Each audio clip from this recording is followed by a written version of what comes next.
Good afternoon and welcome to the live proceedings of the Senate. This being an afternoon sitting of the Senate, November 24th. The year is 2022. A broadcast made possible through the collaboration between the Kenya Broadcasting Corporation and the Parliamentary Broadcasting Unit. A lot has been lined up for senators to consider this afternoon, with the order paper having about 4 motions. Just to look at the highlights in the order of paper this afternoon is that Senator Veronica Nduati will be moving a motion on the plight of Kenyan domestic workers in the Middle East. They're aware that foreign workers from developing countries make the largest majority of the Gulf labor, a trend driven by Kenya and the high rate of unemployment, which stands at 34.21%, forcing young Kenyans to consider to go beyond our borders in pursuit of lucrative employment opportunities, and appreciating that the Kenyan employment process of domestic workers for Saudi Arabia involves a number of stakeholders, including Saudi employers, the Saudi Arabia employment agencies, the Ministry of Labor, the National Employment Authority, as well as the prospective domestic workers, the Kenya Private Employment Agency, and further appreciating that staffing shortages and inadequate funding faced by labor attaches in Saudi Arabia hinder the effective supervision of migration workers in distress, lack of safe houses, lack of comprehensive mechanism to handle labor disputes, and lack of legal framework defining the roles of migrant workers in order to adhere to the terms of their contracts are some of the challenges that need to be overcome. And now, therefore, the Senate resolves that the Ministry of Interior, the National Administration, Labor and Social Protection, Foreign Affairs and Diaspora Affairs, as well as Immigration Department, the National Employment for the Kenya Private Employment Agencies, cease all the travel by Kenyan migrant workers to the Gulf states with immediate effect. And this is until the Ministry of Labor and Social Protection amends the National Labor Migration Regulatory Framework Policy to address labor exportation management. The other condition is that there be establishment of a functional overseas labor office for the administration and enforcement of the Ministry of Labor and Social Protection for immigrant workers, a review of bilateral agreement between the government of Kenya and the Kingdom of Saudi Arabia by the Ministry of Foreign Affairs and Diaspora Affairs to adequately address identified gaps and emerging issues. And another condition is that a Kenya in distress, and in particular Helen Kimunto, is rescued back to Kenya from Riyadh in Saudi Arabia. And this will be a resumption of debate that was interrupted on November 23rd on Wednesday. And this particular motion has a balance of 2 hours and 30 minutes. Another motion for consideration before members this afternoon is the integrating climate education into national education curriculum, a motion by Senator for Homa Bay, Senator Moses Kajwang, that children in schools be taught matters climate change. The business of the Senate is just about to commence this afternoon. And just to take you through yet another motion is a motion by James Lemonen, Senator, who has a motion on the drought and hunger mitigation in Turkana County. The Speaker of the Senate, Honorable Amason Kingi, is in the chamber this afternoon. I'm now handing over the live broadcast of the Senate proceedings. My name is Gladys Mungai. Enjoy your viewing and good afternoon. Let us pray. Almighty God, we beseech you to behold with abundant favor and blessings us, your servants whom you have been pleased to call to leadership positions in this republic. We seek guidance to treat and consider all matters that shall come under deliberation in so just and faithful a manner as to advance the peace, prosperity, and welfare of our country and of those whose interests you have committed to our charge. Amen.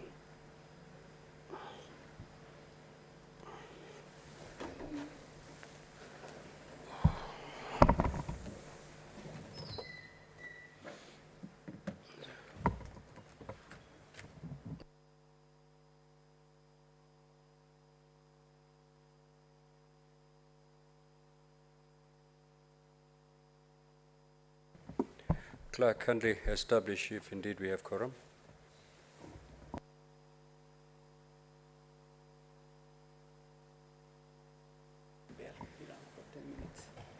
Kindly ring the quorum bell for 5 minutes.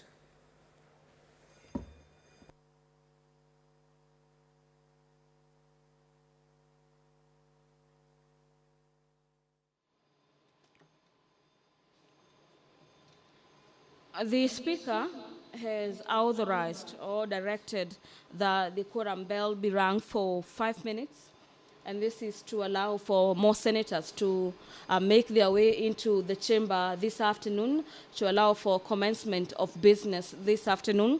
As it stands, the Senate lacks the requisite quorum to commence business this afternoon. And as senators make their way into the chamber, I beg to keep taking you through the highlights in the order of business this afternoon. And just looking at another motion on matters drought, an issue that has affected a total of over 20 counties in the country.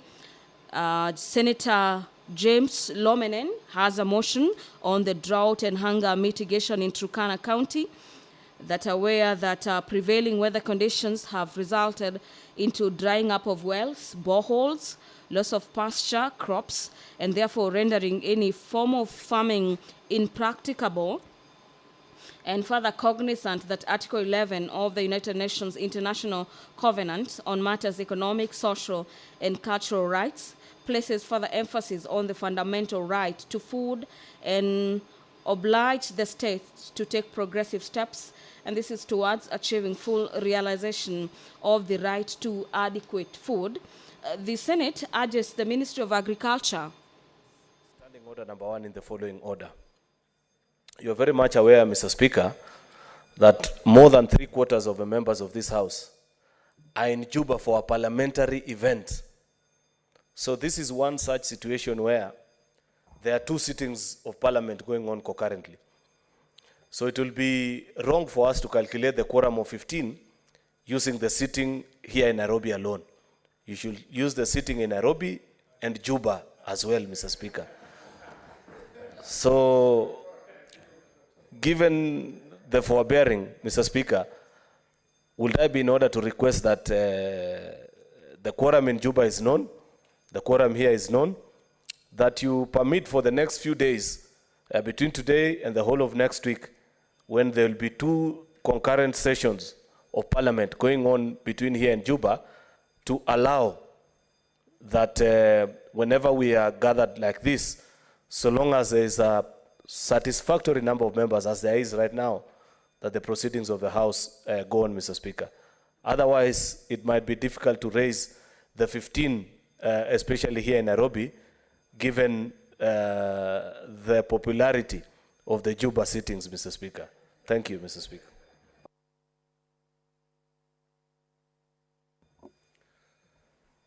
Majority Leader, I wish you could raise that issue when we have quorum here so that I make a determination going forward.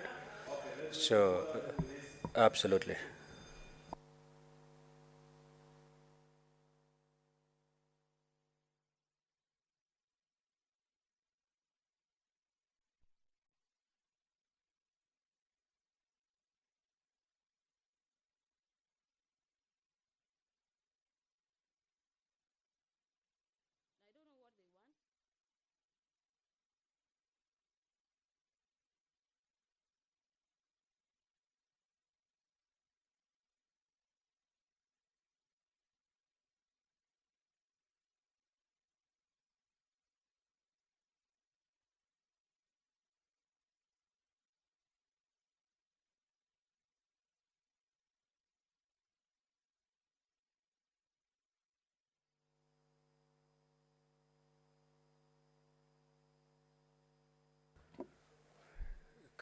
Kindly ring the bell for another 10 minutes.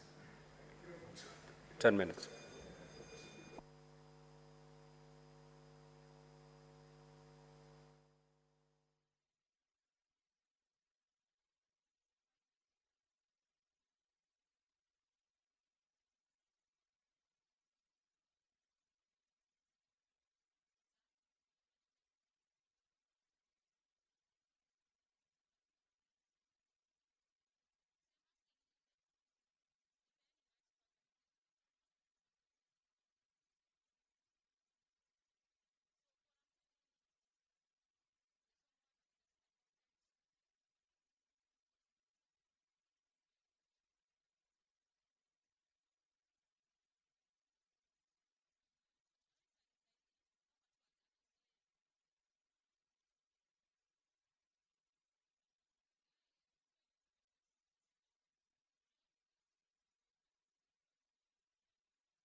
The Speaker of the Senate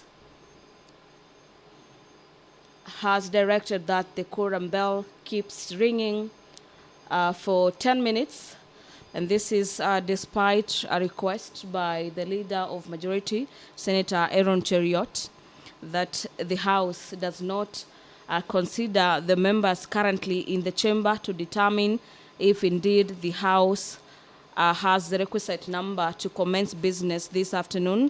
And his argument is that some of the senators are in Juba in South Sudan attending some parliamentary marches, and the quorum ought to be counted in terms of the senators present as well as those in Juba. But that notwithstanding, Speaker Kingi has directed that the quorum bell continues to ring. We await to see if he will be giving further directives on the matter. But a keen look at the order paper this afternoon on matters to do with the motion by the Senator for Turkana County, Senator James Lomenen, on the drought and hunger mitigation in Turkana County. The Senate therefore urges the Ministry of Agriculture to roll out a rapid response initiative program of providing foodstuffs to the affected residents of the county, and this is to address immediate critical needs. Also introduce a feeding program for schools across the county, the drilling of boreholes, and an institution of livestock offtake program to buy weak livestock. Senator for Nyeri County, Senator Wahome Wamatinga, will be moving a notice of motion on enhancing highway safety and convenience, that aware that the majority of highway users, most of whom are long-distance travelers, and some of whom are children, elderly, and the sick, face a myriad of challenges, including traffic delays and breakdown of their vehicles that cause them to spend long hours on the roads, exposing them to starvation, matters in security threats, to the need for sanitary and medical facilities, and cognizant that the current roadside amenities operated and maintained by private companies, majorly oil companies, are located in urban centers, while the countryside there is inadequate numbers offering limited variety of facilities, and further cognizant that governments across the world, such as France and Germany, have taken the task of setting up such amenities through incorporation of basic provisions of their road transport infrastructure, and this is through different models of public-private partnerships, lease and ownership. The Senate resolves that the Ministry of Roads, Transport and Public Works, the Kenya National Highways Authority, and the National Transport and Safety Authority does come up with a policy framework to incorporate the road reserves for roadside amenities in all the highway designs. The motion by Senator for Nyeri also seeks to have an undertaking of a survey to ascertain the specific amenities required but not available on the existing highways and the most convenient locations to develop them.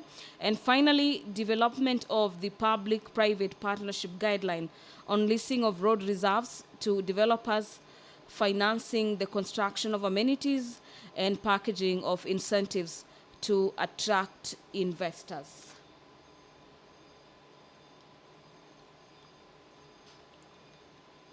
The quorum bell is currently on at the moment to allow more senators make their way into the chamber this afternoon.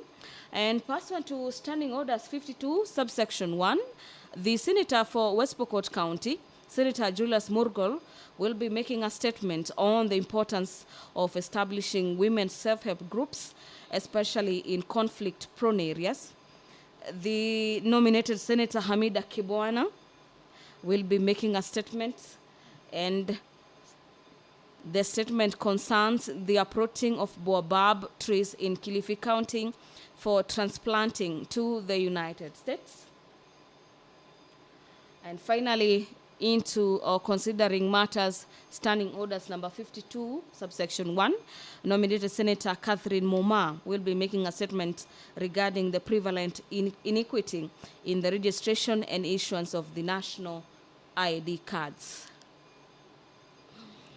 The chairperson, Standing Committee on Matters Roads, Transportation, Housing, will be issuing a statement on matters for which the committee is responsible. And this chairperson will be making that particular statement pursuant to standing orders of the Senate, number 56, subsection A. The Senator Aaron Cheriot, the Senate Majority Leader, will be issuing a statement on the business of the Senate for the week commencing the 29th of November 2022. And this is pursuant to standing orders number 57, subsection 1. The Senate Chief Whip, that is Senator Boni Halwale, is in the chamber having a discussion with the leader of majority, and what is happening at the moment is a sort of some head count to determine if the House has the numbers this afternoon. The senators keep making their way into the chamber, and we are waiting to understand or get to know if that particular number will be attained as per directives by the Speaker.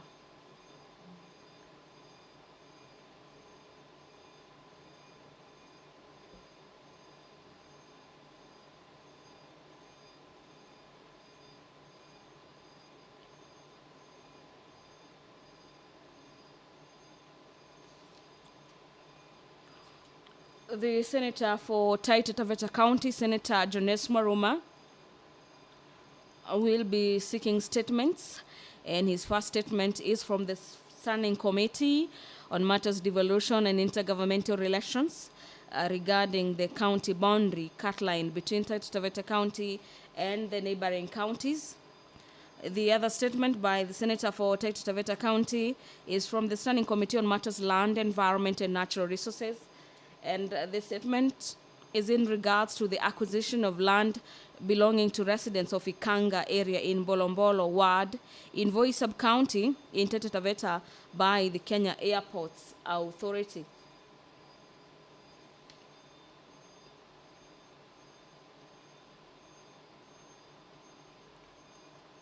The Senator for Mombasa County, Senator Mohamed Faki, will also be seeking a statement from the Committee on Roads in regards to the construction of Makupa Kibarani Road in Mombasa County. Nominated Senator Hamida Kibwana will be seeking a statement from the Standing Committee on Matters Justice and Legal Affairs regarding the access to justice by the family of the late Miss Abby Noel Samuels, a former student of St. Anurite Gatanga Girls High School.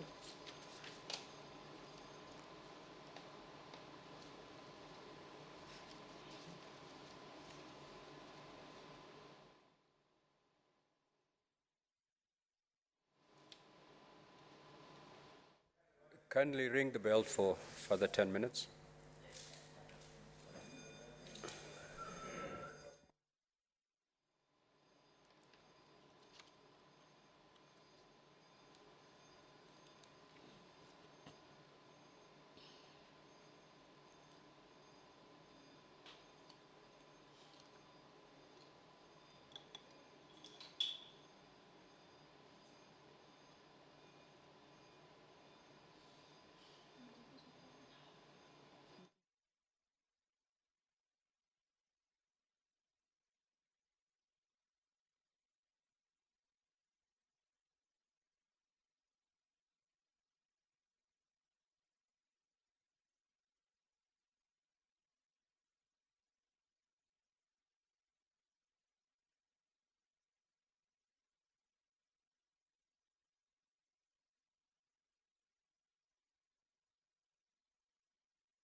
It is 14:52, 20 minutes later, when the business of the Senate is said to have commenced. The usual time is usually 2:30 p.m., but because of matters quorum that requires the Senate have the numbers before commencement of business, the House is yet to commence business, and the delay has been occasioned by the directive by the Speaker, so to speak, to allow for some time for members of the Senate to make their way into the chamber this afternoon.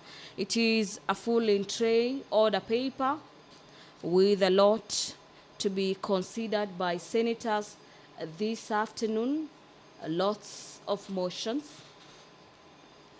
The number has since increased as senators make their way into the chamber, with the chief whip tasked with that duty of making sure that senators make their way into the chamber this afternoon. The plight of Kenyans and domestic workers in the Middle East is one of the key motions given priority on the order paper this afternoon. The integration of matters climate education into the national education curriculum, a motion by Senator for Homa Bay County, Senator Moses Kajwang, and this particular motion seeks to have co-learning with students and educators engaged on matters inquiry, and also co-learning with students, while noting that there is lack of time and curriculum opportunities to address matters climate change. The senator in the motion seeks to have matters climate change taught in the school curriculum.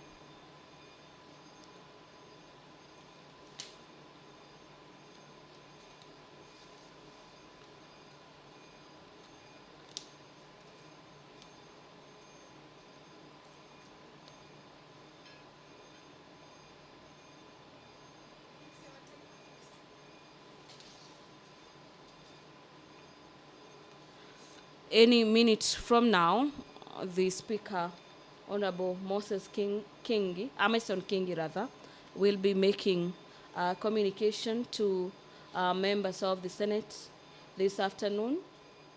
Honorable Senators, we do have quorum now, and we shall proceed with the business of the day. First order, please. Order number 1, administration of oath. Order number 2, communication from the chair.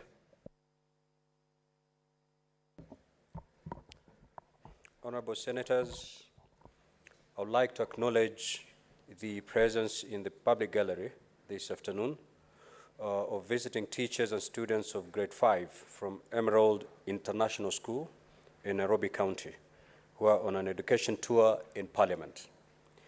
Honorable Senators, in our usual tradition of receiving and welcoming visitors to Parliament, I extend a warm welcome to them, and on behalf of the Senate and on my own behalf, wish them a fruitful visit. Thank you. I will ask the Senator of Nairobi to welcome the delegation.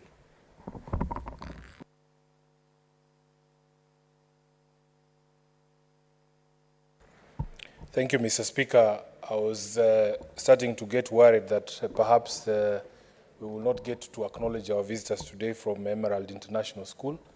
But I want to join you, Mr. Speaker, in welcoming them to the Senate. We have had a very interesting conversation with them this afternoon.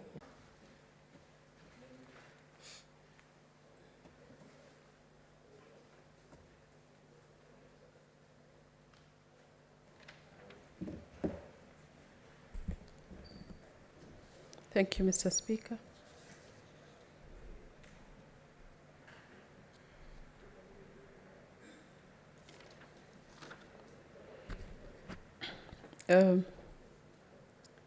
Mr. Speaker, I rise pursuant to Standing Order 32(1) to make a statement on an issue of county-wide concern regarding the uprooting of baobab trees from Kilifi County. Honorable Senator, you're making that statement pursuant to Standing Order, if I heard you correctly. Did you say 32? Sorry, 52. Mr. Speaker, kindly give me a minute. I forgot my eyes, so I can't see them. Sorry. 52(1), sorry.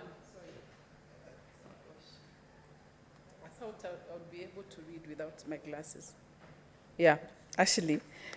Sorry, Mr. Speaker. I rise pursuant to Standing Order 52(1) to make a statement on an issue of county-wide concern regarding the uprooting of baobab trees from Kilifi County for transplanting in the United States. Mr. Speaker, sir, according to the Global Forest Watch, Kenya had 3.18 million hectares of natural forests extending over 5.7% of its land area in 2010. In 2021, it lost 7.23 kilo hectare of natural forest, equivalent to 3.23 metric tons of CO2 emissions. Reports show that 6 regions were responsible for 52% of all tree cover loss between 2001 and 2021. Narok had the most tree cover loss of 73.1 kilo hectare compared to an average of 7.84 kilo hectare. The Kilifi region had the third highest rate of tree cover loss in Kenya over the last 2 decades, at a rate of more than 3 times the national average. Mr. Speaker, sir, the baobab tree is a deciduous tree. The deciduous trees sequester the most carbon of all other trees. The older they are, the more carbon they sequester. Baobabs are the best agents of reversing climate change, as well as providing water to all sorts of animals. During droughts, as it stores tons of water, its bark is mostly water and fiber and cannot be used for timber. The fruit, leaves, and bark of the tree are nutritious and can be economically beneficial to the communities and counties where they grow, and so a potential source of on-source income of the county government. Mr. Speaker, the baobab fruit is globally recognized as a superfruit because of its unmatched nutrient density. If properly processed and distributed, it can eradicate the malnutrition experienced by infants across the nation and fortify our gains and other foods. The socioeconomic benefits of this precious tree are endless. It is also known as a tree of life because it offers broad range of economic and health benefits, from clothing and medicines, non-wood forestry products, and raw materials for several products. Therefore, it must be protected, and farmers in the area show how to utilize it for its benefits. So they will be the frontline protectors of the tree. The economic benefits of baobabs are not apparent to many people in Kilifi. The tree takes up to 2 decades to produce its first fruit to farmers, in ignorance, are accepting to fell the trees for small sums of money to create space for maize and other crops. Farmers can make more money in the long run by selling baobab products instead of the trees. Mr. Speaker, sir, the trees have lately been gaining international appeal. Recent reports on the felling and exporting of these trees need to be interrogated, as the government has the discretion to approve or reject felling requests. In this regard, we need legislative interventions on managing heritage trees with the relevant Senate committee can champion.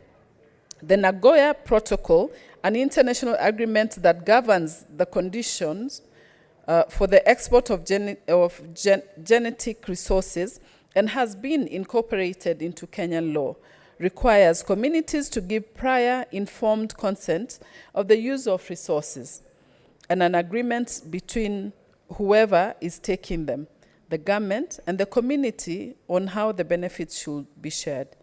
Mr. Speaker, I thank you. The Honourable Senator Cheriot. Thank you, Mr. Speaker. This is a very important matter, and I have listened carefully to Senator Hamida prosecute the point and raise the awareness of this House to a very topical issue that we have observed the last few days play out in the media.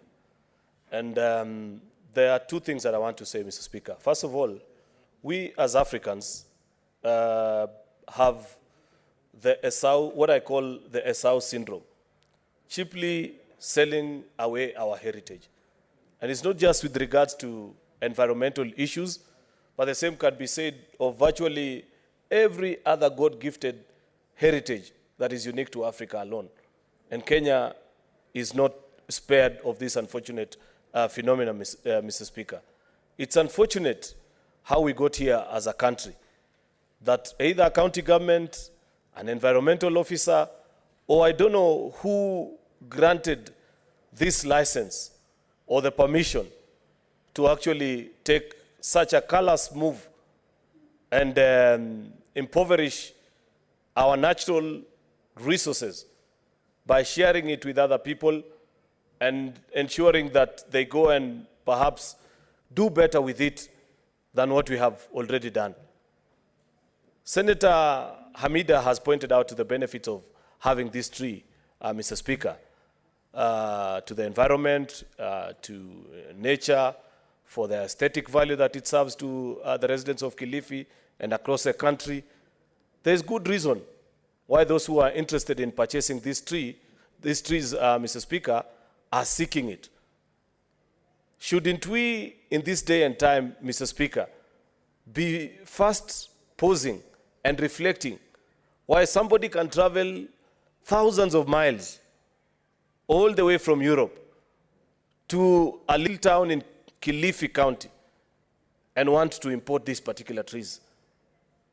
The answer will be plain and simple, Mr. Speaker, that perhaps they have identified something that is of greater value than even the cost that it will take to ship these trees out of Kilifi. Therefore, Mr. Speaker, I want to propose, and this is a challenge that I continue to give our colleague senators, that let us prosecute all these statements and most of these topical issues that we are bringing before the floor of the House to their logical conclusion. Mr. Speaker, heads must roll.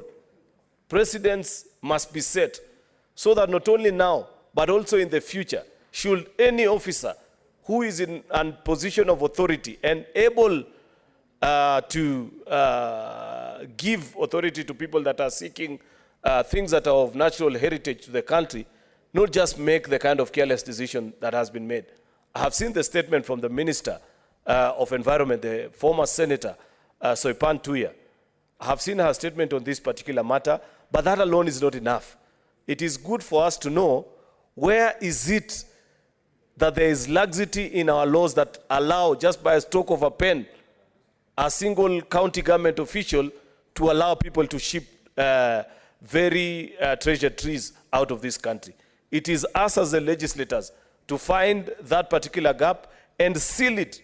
We must protect our natural heritage, all of them, starting with our environment and any other thing by law, such that it becomes completely impossible. Mr. Speaker, if you study and look at the global trends, you will realize that God distributed natural heritage equally across the globe. It is only Africa that continued to ship that which was given uniquely to her to the rest of the globe, while the rest of the globe is extremely mean on what was given unto them. Therefore, Mr. Speaker, I want to urge our colleagues who sit in the Committee on Lands, or the specific committee that will be tasked to handle this particular matter, to not only stop this, but also find a way of ensuring that this shall never happen again in the future by passing or recommending to this House the necessary legislation to ensure that this never happens again in our country. I thank you, Mr. Speaker. The Honorable Senator Professor Tom Ojenda.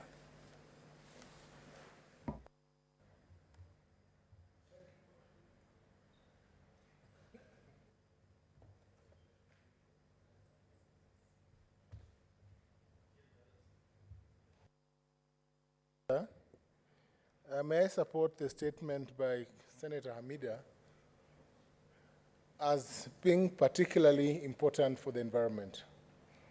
And I speak, Mr. Speaker, sir, because I know the value of baobab trees, not just from a study, but from the fact that when you uproot baobab trees and take them out there, Mr. Speaker, sir, you're talking about the heritage of communities, you're talking about the heritage of a country. We are selling our heritage at a paltry Kenya shilling 300,000 per baobab tree.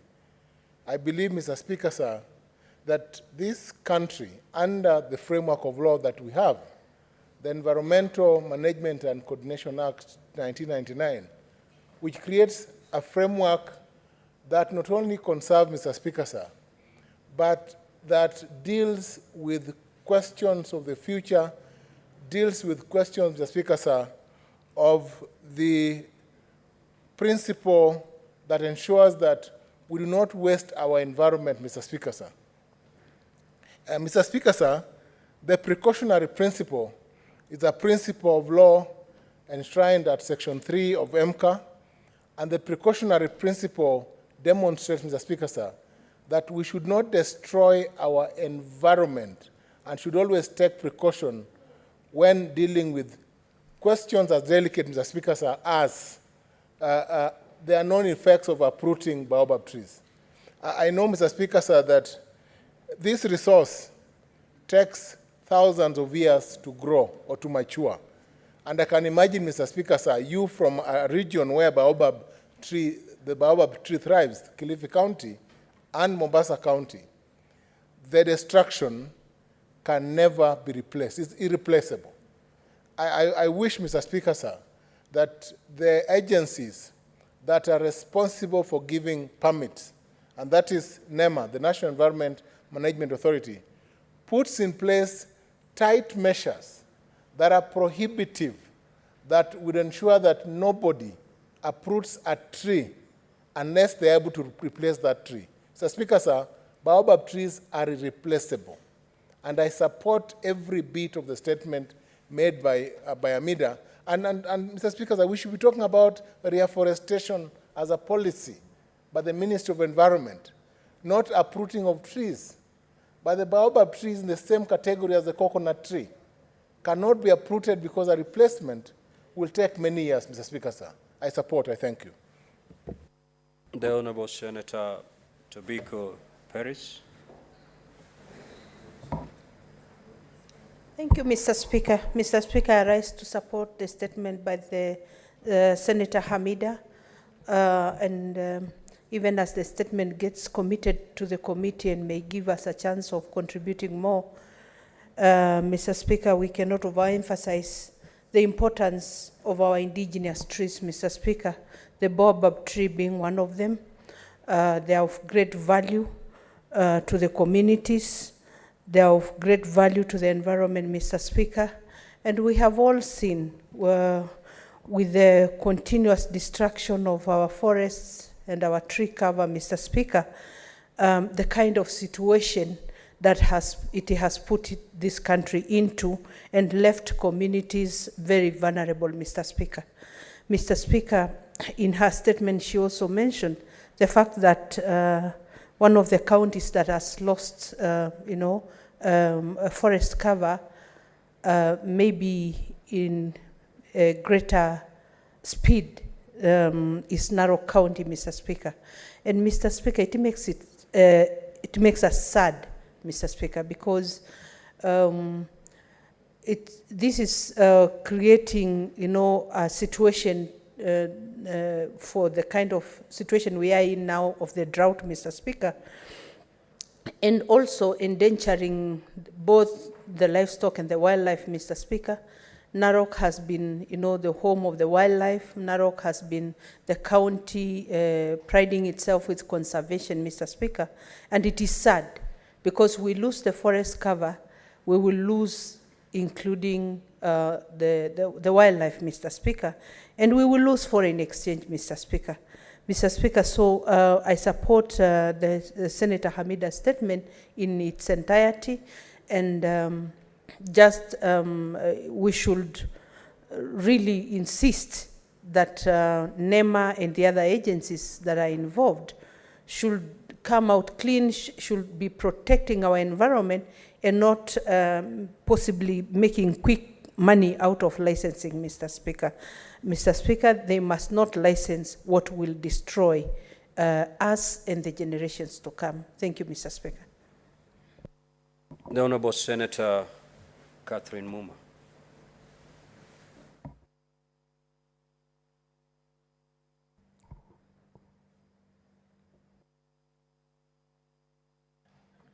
Thank you, Mr. Speaker. Mr. Speaker, I stand to support Senator Hamida's statement.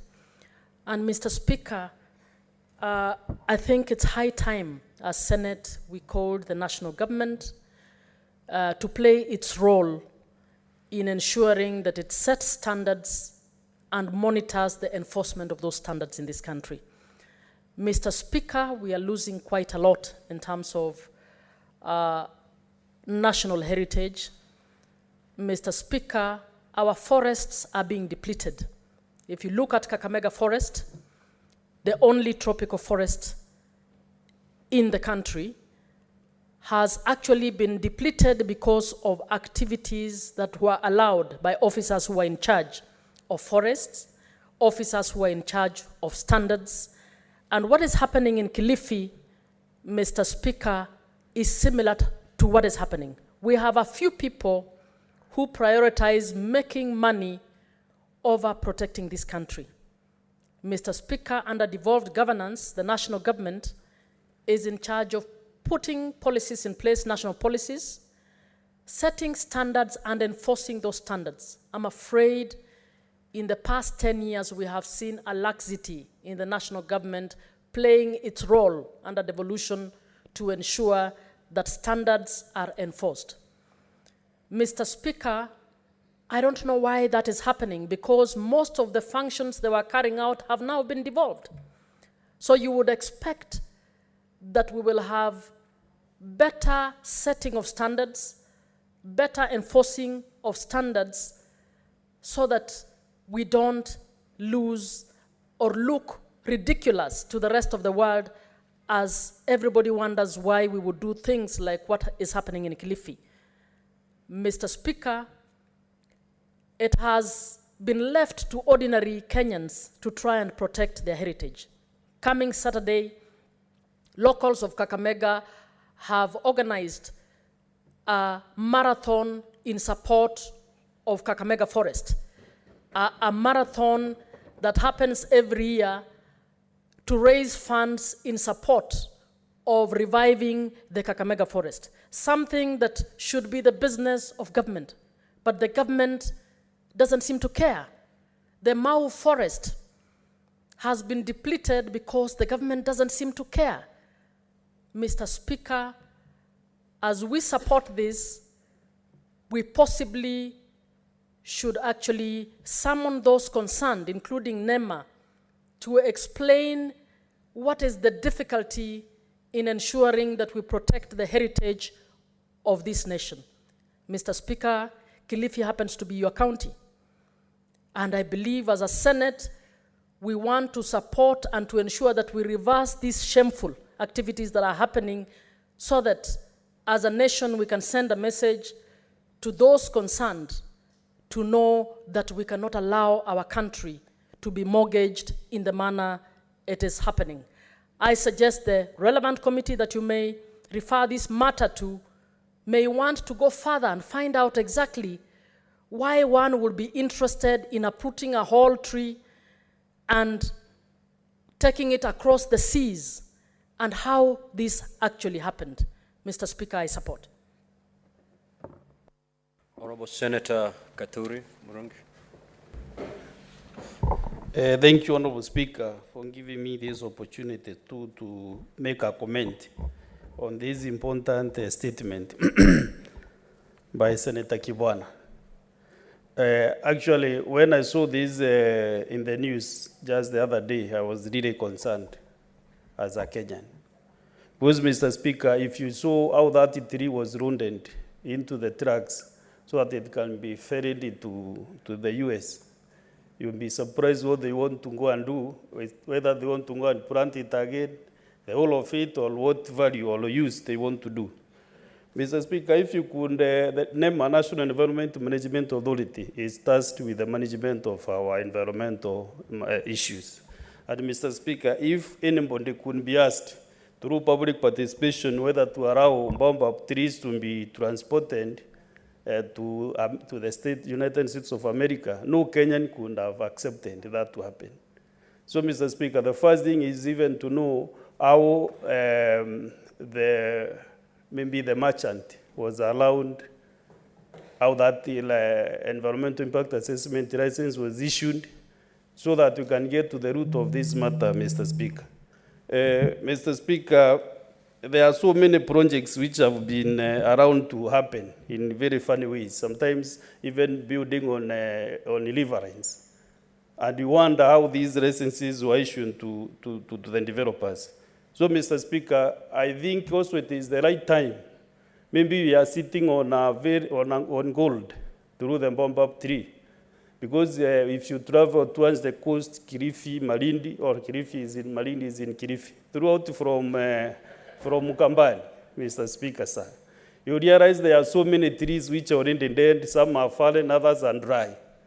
A baobab has more than 300 uses. And if maybe as Kenyans we try and tap and also know what does this tree have, what uses does it have, so that the only trees can be harvested and more planted. In forest management, which I am privy to sit in those classes, in forest management we allow sustainable harvesting of any species. Because sometimes they get old, they dry up, they die, and they don't help in any way. So if we can be able to investigate, the people in KEFRI and other research institutes, I mean Kenya, in KETRI, so that, Mr. Speaker, we can be able to know the uses of these trees, then they can be harvested sustainably. But it is very wondering to the Kenyans and to the general public that baobab can be uprooted and carried in wholesome to the United States of America, Mr. Speaker. And I'll also be very interested to know when the CS will be appearing before the committee to explain the circumstances under which this important species was harvested. So thank you, Mr. Speaker, and I thank Senator Kibwana Aminda for this statement. Actually, you have brought it before me, so I thank you, and I will support you even to the deepest to investigate that matter, and also keep me informed.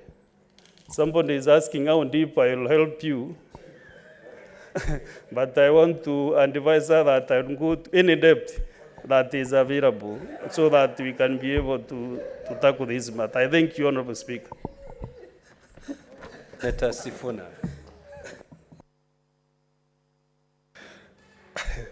Mr. Speaker, it's a bit difficult to go after my brother when he has given us such an in-depth analysis.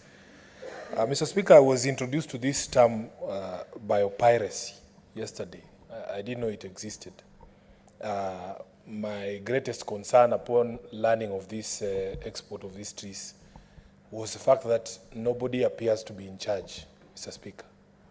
It is very saddening, because when you hear the CS speak, she also doesn't understand how the entire thing was arranged, how it was done. Mr. Speaker, we just want to urge the government, please take charge. Kenyans want to be sure that there's somebody at the wheel. That's all we're asking. Even from my brothers on the majority side, please tell the president when you see him that Kenyans want that communication, that somebody is in charge. Mr. Speaker, I say this because even it's not about just the things that we're exporting. even the things we are importing. You know, the newspapers were telling us the other day that there is already a ship at Mombasa, you know, offloading maize.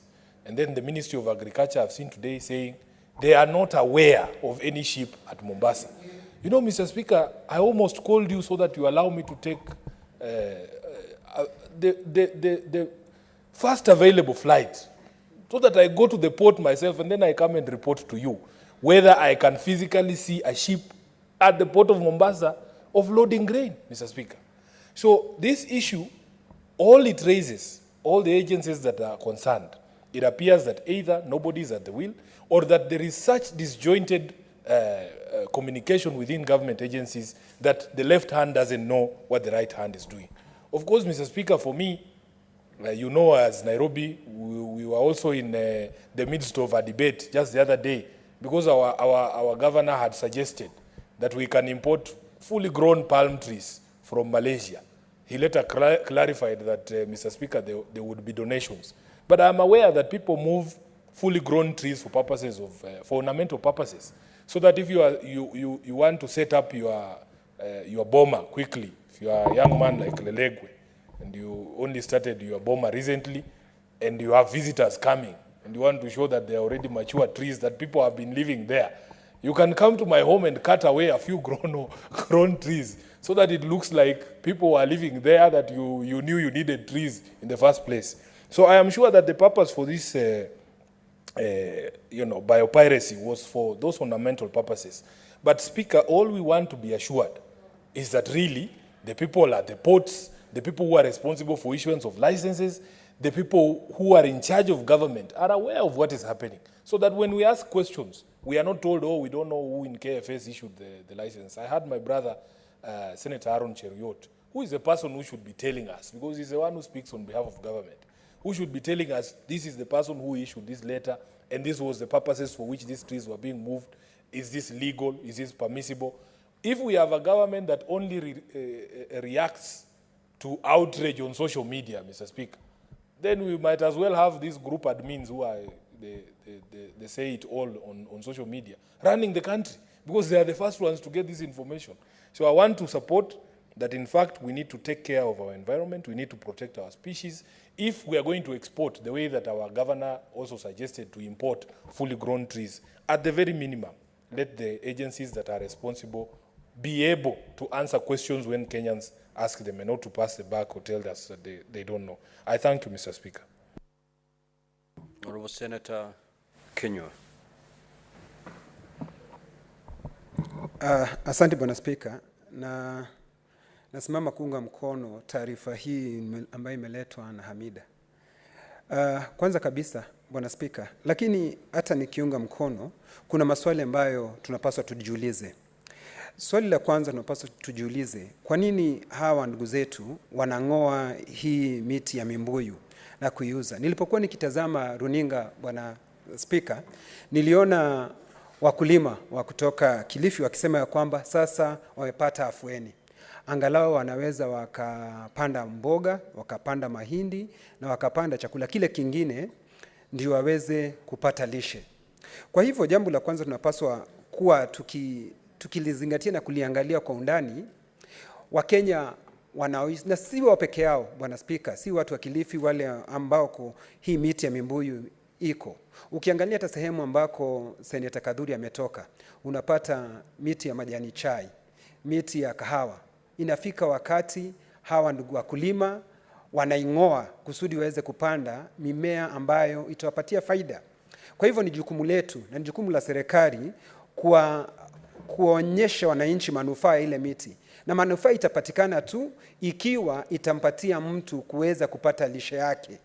Mfano, ukitembea sehemu nyingi ambapo kuna hii misitu, wananchi wanauliza hii misitu, faida ya misitu ni nini? Kwa sababu mwananchi asipopata faida ya misitu hatapata manufaa yoyote kwa ile misitu, kwa sababu yeye anataka lishe, anataka manufaa kwa kitu ambacho kilichoko katika sehemu ile. Kwa hivyo Bwana Spika, hata ijapokuwa naunga mkono, ni jukumu ya serikali kuambia mwananchi ndio, kwa sababu nilipokuwa nikiangalia katika runinga kama nilivyosema, niliona wananchi wakiwa na furaha, wanasema waking'oa ule mti wa mbuyu anapata sehemu ya kupanda chakula chake. Na Mswahili anasema, Bwana Spika, mtoto akikosa maziwa ya mama, hata ya mbwa ni maziwa. Kwa hivyo ni vizuri, hata ijapokuwa tunaunga mkono kwa sababu ya mazingara yawe mazuri. Bwana Spika, mazingara hata yakiwa mazuri namna gani na mtu ana njaa, hakutakuwa na faida yoyote kwake. Kwa hivyo ni kama yale mazingara, zile hela ambazo zinapatikana wakati tuna hii maneno ya carbon emissions, control of carbon emission, wananchi wenyewe waweze kupatiwa zile hela, ndio waweze kuwa na motisha ya kuweza kuchunga mazingara. Kwa mfano kama ni ile miti, mtu anajua ndio huu mti utanisaidia. Nimesikia kwa mfano ukitembea huko Mau, unapata ndio kunakuwa na mvurugu ya yule ambaye anafaidika kwa sababu akichunga ng'ombe wake katika ule msitu, yeye anapata lishe, na yule ambaye angelitaka kulima pale ndio apate lishe. Kwa hivyo ni mpaka kama serikali tujue ya kwamba kila mtu anapata manufaa ya mazingara ambako anaishi.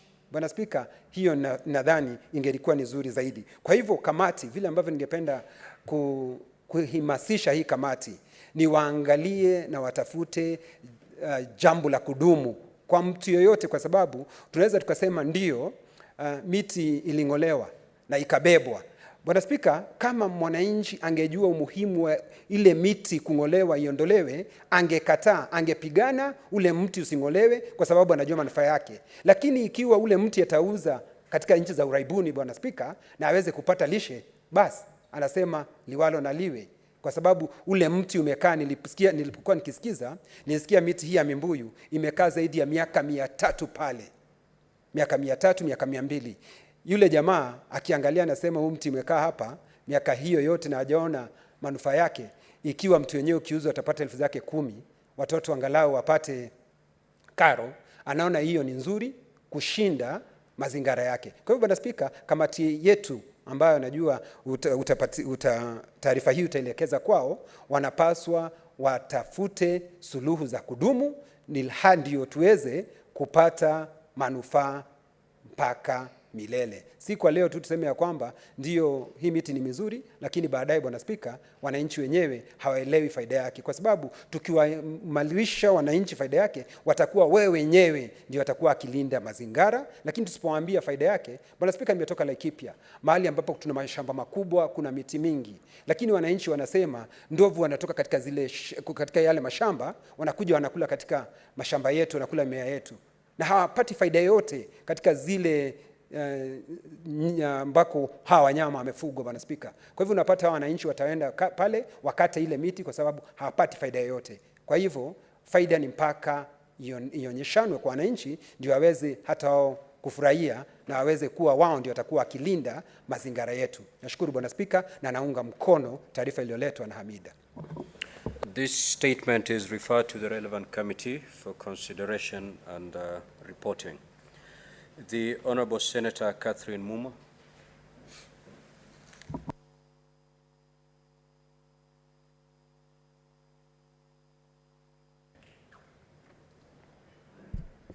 I thank you, Mr. Speaker, for this opportunity.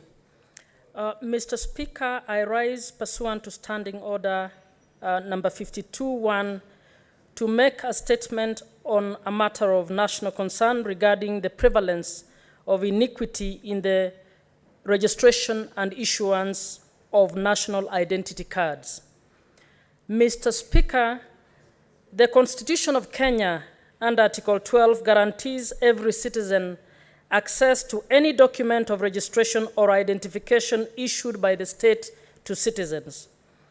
The National Identity Card is one such document and is a critical tool for facilitating equitable access to opportunities, including access to national funding like capitation and help for facilitating admission to tertiary learning institutions like the TVETs and universities for our young people. Mr. Speaker, the Registration of Persons Act further provides that every citizen who attains the age of 18 must be registered and issued with a national identity card, facilitated through the Department of National Registration Bureau.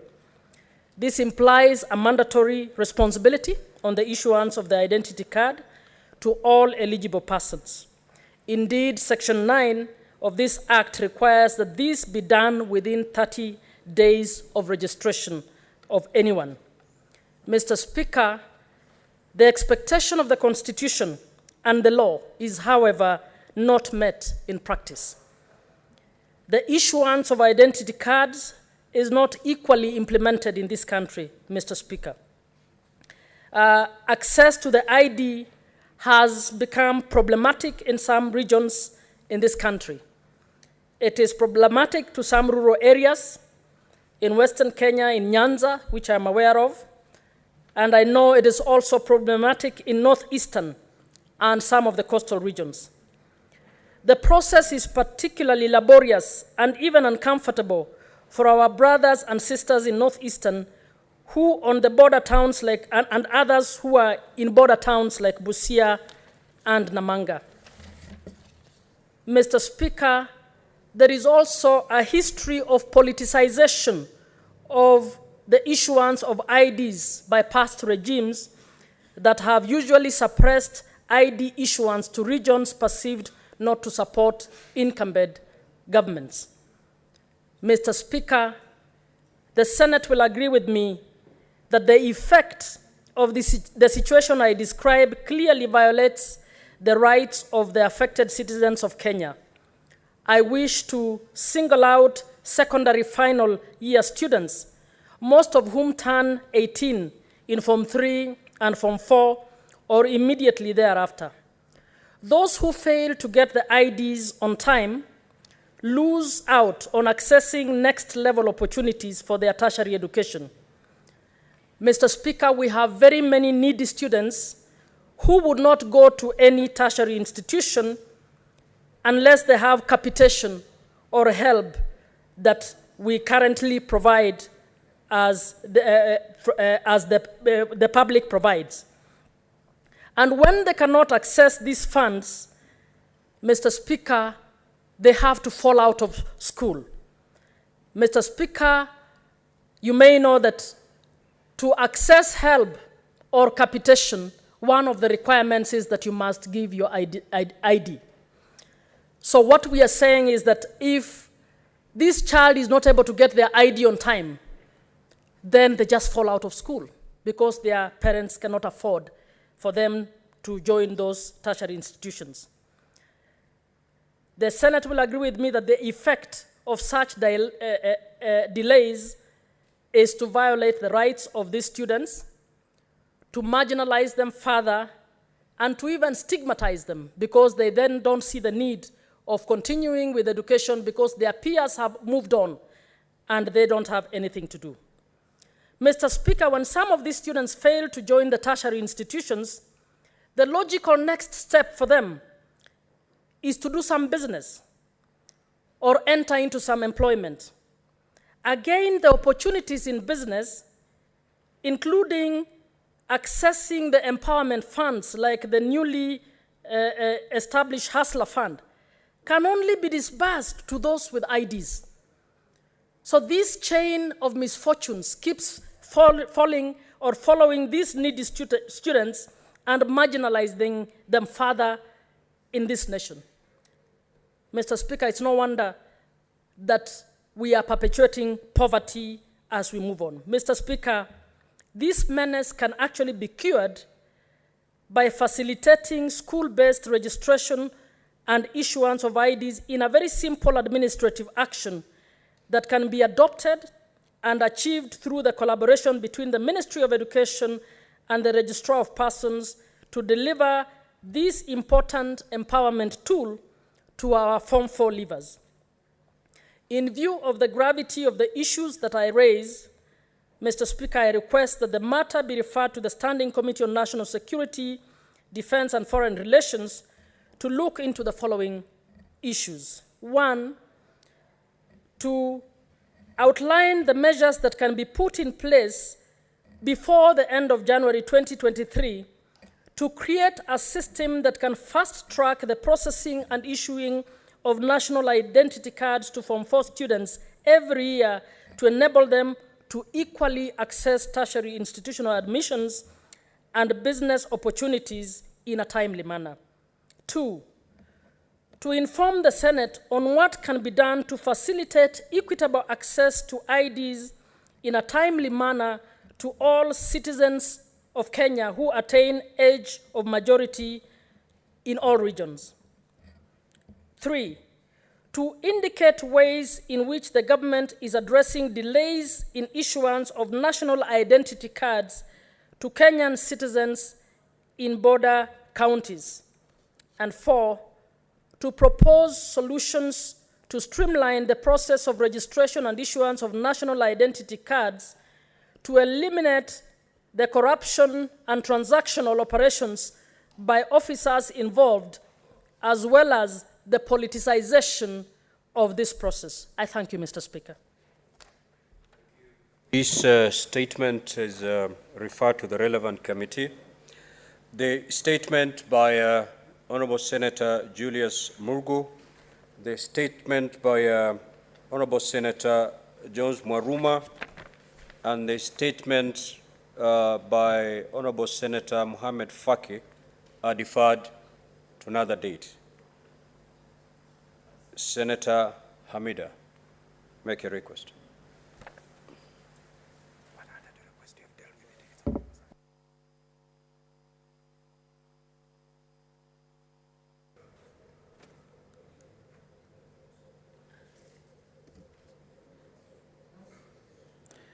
Thank you, Mr. Speaker. I rise pursuant to Standing Order 5331 to seek statement of the Standing Committee on Justice, Legal Affairs and Human Rights, that I'm also a member, on access to justice for Miss Abby Noel Samuels, who died under unclear circumstances at St. Anorite Gatanga Girls School, formerly known as Gatanga CCM Secondary School, in 2019. In the statement, the committee should apprise the Senate on the state of investigations into the circumstances that led to the death of Ms. Abby Noel Samuels, a Form 1 student at St. Anorite Gatanga Girls School, formerly known as Gatanga CCM Secondary School, 3 years ago, on 8th March 2019, stating the reasons for the delay in concluding investigations. Mr. Speaker, the Justice and Legal Affairs should recommend measures that can be introduced to expedite investigations regarding the death of the student in order to ensure that justice is reserved without further delay. Number 3, inquire on alleged reports that the school administration has been intimidating students who are willing to recount what transpired on that fateful night. Number 4, state psychosocial support services, if any, offered to the family of the deceased and the students who witnessed the unfortunate incident. And the last, investigate reports of related deaths in schools occasioned by negligence, use of excessive force in disciplining students, and poor handling of disasters, proposing interventions to curb the occurrences of these cases. I thank you, Mr. Speaker.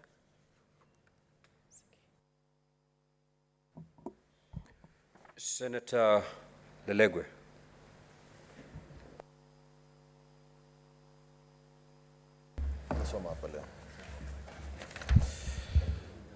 Mr. Speaker, sir, I rise pursuant to Standing Order 53.1 to seek a statement from the Standing Committee on Energy regarding the operationalization of the Lake Turkana Wind Power Project in Samburu County.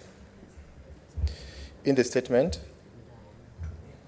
the committee should, 1, give reasons why all parts of Samburu North, selected parts in Samburu West constituency, are not benefiting from the power generated from the project, noting that the transmission of the power passes through Samburu North and Samburu West constituencies.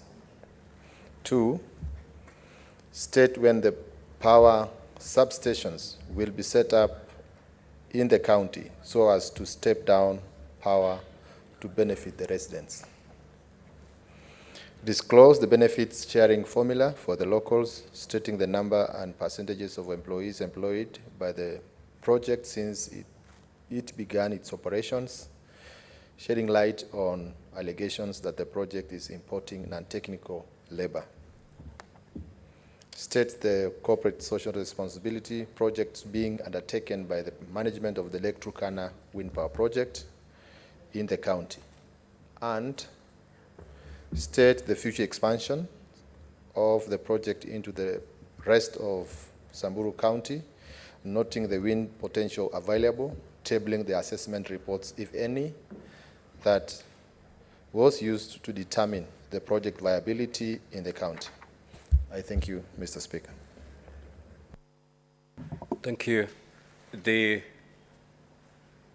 Honorable Senator Wakili.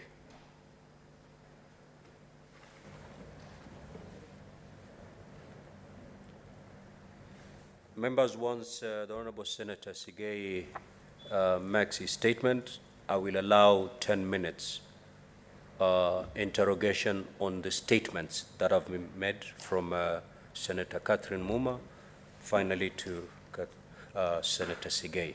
So we'll combine that because the statement hour is it's already spent. Thank you, Honorable Speaker.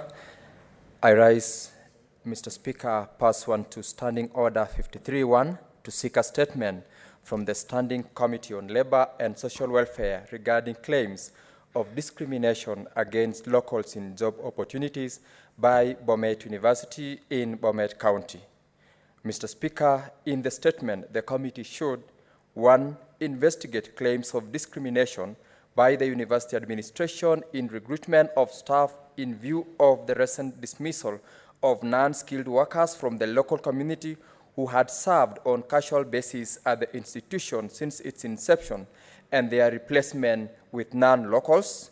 2, state whether the recruitments at the institution met the criteria of regional and ethnic balance as required by Article 10(2)(b), 27(4), 56(c), and 232(1)(h) and 1 of the Constitution of Kenya. 3, provide comprehensive details of employees at the institution with regards to the rank, designation, and the origin county. And 4, outline the measures taken by the Commission on University Education, if any, to intervene where there has been blatant disregard of the law in recruitment at the university. And Mr. Speaker, lastly, 5, provide a comprehensive report on recruitment of permanent staff, casuals, and interns, as well as approvals from the University Council on recruitments, including the budget, minutes approving selection panelists, positions advertised, and interview dates, as well as the shortlist. Mr. Speaker, the second statement, which I also rise pursuant to Standing Order 53-1, seeks a statement from the Standing Committee on Education regarding the non-payment of salaries, allowances to tutorial fellows by the University of Bomet in Bomet County. Mr. Speaker, in the statement, the committee should, 1, explain why the university administration removed tutorial fellows from the university payroll and stopped their salaries, allowances, and other entitlements, despite the approval by the University Council. And 2, state when they will be reinstated to their payroll. Mr. Speaker, I state. Thank you, Mr. Speaker, for the opportunity. Thank you. Now, honorable senators, like I said before, I'm going to allow 10 minutes for senators to contribute on the statements that have been made, save for the statement on Baobab tree made by Senator Hamida. Now, to avoid or to prevent a single senator taking the entire 10 minutes, I will allow 2 minutes per senator to make their contribution. Senator Chirankei Samson.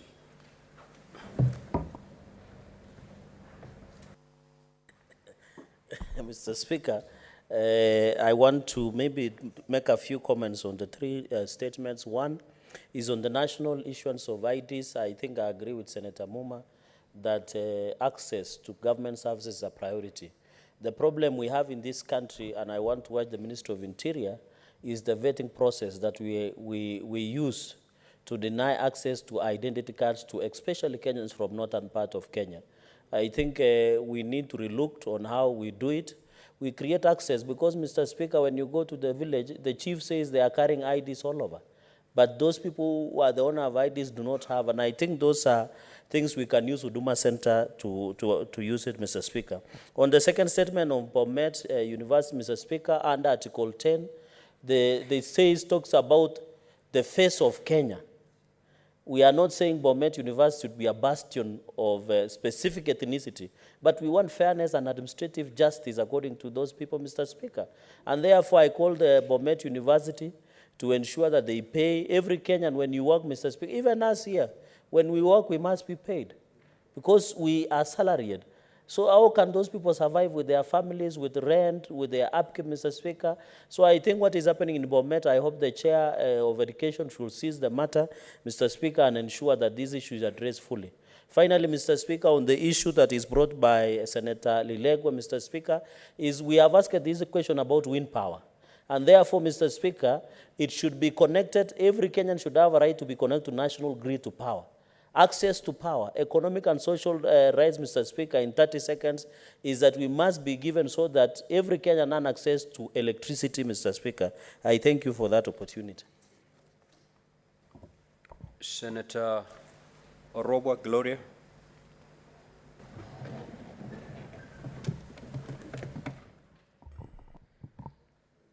Thank you, Mr. Speaker, for this time.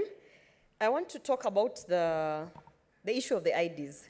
It's not only access to government services, it's also access to job opportunities, because some of this, because some of this youth actually need their IDs to go and seek job opportunities. And you'll find most of the time they're telling you that the process is being, prolonged. And I want to talk of the issue of the Somali community in Kenya. The problem that we are having is that indeed, we need to verify that we are issuing birth certificates and IDs to the right people. But you'll find that there is institutional discrimination to the extent that the NIS has been introduced within the within the immigration procedure. And one of the things that they do is that they even subject newborns to be verified by an NIS officer. This is something that is happening. So you find that the mother is a Kenyan, they have their documents, the parents are Kenyan, they have their documents, but they've gotten their child, and in order for them to even get the birth certificate registered here in this country, an NIS officer has to come and verify that that child who's a newborn is actually not a terrorist. So you find that some of the things that have been put in that process is that they have institutionalized a form of discrimination, and we've actually normalized it to the extent that the people of the Somali community know that even if I am Kenyan, I have a Kenyan passport, I have a birth certificate, and I'm married to a Kenyan, I get a child, somehow they have to go through NIS, somehow the process of getting the birth certificate is prolonged, and actually what we are doing is that we are institutionalizing discrimination. And finally, when it comes to education, you'll find that this delay of IDs has actually contributed to the fact that this same community, you find that a Form 4 or a Form 3 or a Form 1 candidate or a student is supposed to be, let's say, 14 years. But because of the... Senator, your time is spent. Senator Sifuna. So, Speaker, I wish Senator Gloria was my neighbor. I would donate 1 minute to her. Fortunately, she's too far for my magnanimity to reach her. Mr. Speaker, I have engaged with this issue as a leader of a political party. We have seen it from the prism of both the economic and even the political, life. That in fact, Mr. Speaker, we have felt that this particular weapon of the ID has been used to regulate the numbers of the people on the register of voters. Mr. Speaker, it is not a coincidence, especially in the border counties of Western Kenya. In Busia, there are women who've been married for years who do not have ID cards and depend on their husband's ID cards. You can't even send her M-Pesa, though you shouldn't be sending anybody's wife's money anyway. But they don't even have the most basic access to services like M-Pesa. Mr. Speaker, what we need to do is to have a system that recognizes a Kenyan from birth, that from the time you're born, when you hit 18, the system automatically generates an ID for you. You don't have to go to a chief or a letter for all of those things, because it is God who has decided that you'll be a Kenyan. And the document is not what makes you Kenyan. It is the fact that you were born in this country, Mr. Speaker. So we should have a system that generates these IDs automatically. When you hit the age of 18, you are issued with an ID card, you are issued with a passport, so that Kenyans are no longer, exposed to the sort of indignity that we see by being denied this all-important document, Mr. Speaker. So I therefore support this statement. I will be very eager to see what sort of work can be done, because Senator Catherine Muma has done a lot of this work, Mr. Speaker, even during the registration drives for voters, Mr. Speaker, and we have seen how big the problem is. Let people not be afraid of having more voters on the register. If that is the reason why you can decide that you're going to derail somebody's entire economic life just because you know they will vote for Sifuna, I think it is being very unfair and cruel. I thank you, Mr. Speaker. Senator Cheptumo. Thank you, Mr. Speaker. Mr. Speaker, it really confirms that this is a very serious issue in our country. Mr. Speaker, this is a constitutional right, as said in the statement. And Mr. Speaker, in my county, in the last election, a lot of youth were not able to participate in the election because they were not registered as, they never got their IDs, and therefore could not be registered as voters. Mr. Speaker, I think as a House, this is really our responsibility, and I want to thank Catherine, Senator, for this statement. And Mr. Speaker, this morning in my committee, we had the director, the DG Immigration and Registration of Persons. I think, Mr. Speaker, this is really a time when I would like to maybe request the relevant committee to invite the person in charge of this process to appear before the committee and explain to Kenyans why they are unable to enlist, our young people to register and to have their IDs. Mr. Speaker, the other challenge again is even when we register our members here, you can get a lot of those IDs hanging or really left in Nyayo House or in the office in NSSF. They should be able immediately register, Mr. Speaker, deliver those IDs to the sub-locations, to the locations, to the district office, so that then our young people are able to collect those IDs from the nearest stations. Because, Mr. Speaker, if you go today to the department, I'm told there are very many identity cards which have not been delivered to the respective places. So, Mr. Speaker, I really support this statement and disappoint this House to execute this position. Thank you, Mr. Speaker. Robert.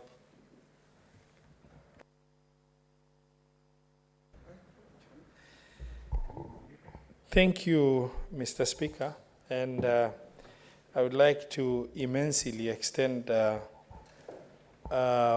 gratitude to Senator Muma for having taken up this issue, which is an extremely stressing issue to the population of the border communities along the border, as well as also other Kenyans.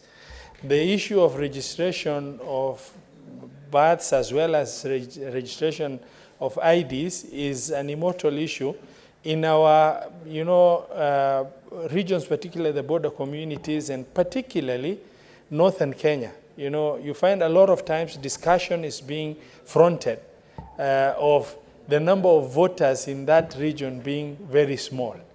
We've had issues to do with the census case that have had queries.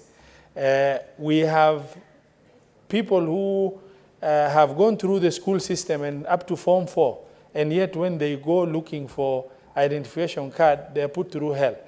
It is extremely critical in 21st century where we are that a government of middle income status like Kenya must be able to put systems in place that is able to ease the issues of accessing critical documents that is required by the population of its own country and Kenya. This issue is something that we really collectively as a Senate, we can progress, we can invite and make sure that the relevant authorities are able to come up. If need be, we should even look at the issue of legislating in order to make sure that the issues of access to these important documents is eased for Kenyans, and particularly Kenyans along the border communities in this country that suffer immensely as a result. Lastly, on this, Senator Kinyu. Asante Bwana Spika. Nataka kuunga mkono taarifa iliyotolewa na Senator Catherine Muma. Bwana Spika, kitambulisho ni haki ya Mkenya yoyote ambaye amefikisha umri wa kupewa kitambulisho ni miaka 18. Bwana Spika, unapata wa Kenya hasa wale wa jamii ya Kisomali na wa jamii ya Kiturkana, hasa ukitembea sehemu za Laikipia, unapata wanaulizwa maswali mengi Bwana Spika. Wanaambiwa ikiwa wanataka kusajiliwa wapewe vitambulisho, wanaambiwa waje na vitambulisho vya nyanya zao, babu zao. Bwana Spika, inaonekana kana kwamba hawataki kupewa vile vitambulisho. Wanaulizwa maswali mengi na wenyewe wamesomea hapa kwetu Kenya, kuanzia shule ya chekechea, shule ya msingi, shule za sekondari. Kwa hivyo unajua yule ni Mkenya. Bwana Spika, hata wakitoa vile vyeti vya kuonyeshana ya kwamba wamesomea kuanzia shule ya chekechea, wanaitishwa kadi za ubatizo, wanatoa, lakini unapata bado hawapewi vitambulisho Bwana Spika. Na ikiwa hauna kitambulisho Bwana Spika, hata kupata kitu kama kupata loan katika bank inakuwa ni vigumu. Kupata kitu kama NHIF card, kupata NSSF card inakuwa ni vigumu Bwana Spika. Kwa hivyo ni hawa watu ambao wa idara ya usajili wa watu wanapaswa wafanye ile usajili wa kupatia watu vitambulisho iwe ni rahisi, si kuifanye kuwe ni ngumu Bwana Spika. Kupata kitambulisho kwa hawa ndugu zangu wa Turkana wa sehemu ya Social, Rumuruti, Mutara, hata ukienda mahali kunaitwa Dodo Bwana Spika, inakuwa ni vigumu. Ni kama Bwana Spika, ngamia anaweza kupitia katika tundu la sindano, lakini wale wangwana kupata vitambulisho inakuwa ni vigumu Bwana Spika. Kwa hivyo vile ambavyo tungeanza kuomba ni kamati ambayo itashughulikia, najua ni kamati ya usalama, wasiongee tu Bwana Spika, watende bila kuongea tu, kwa sababu hili ni Senator Hazana.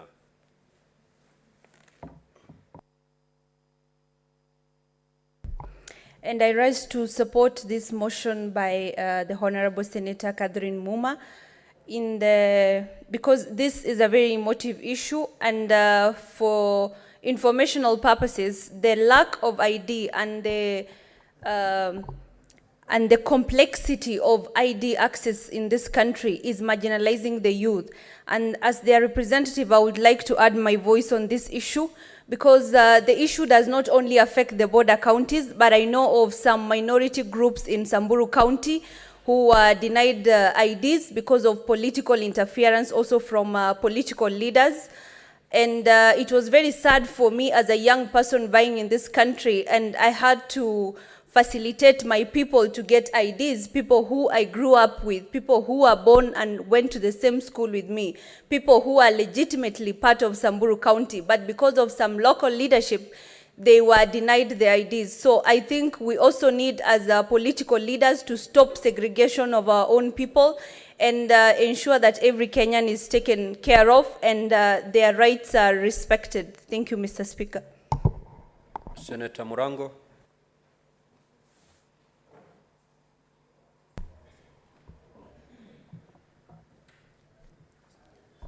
Asante sana mstahiki Spika.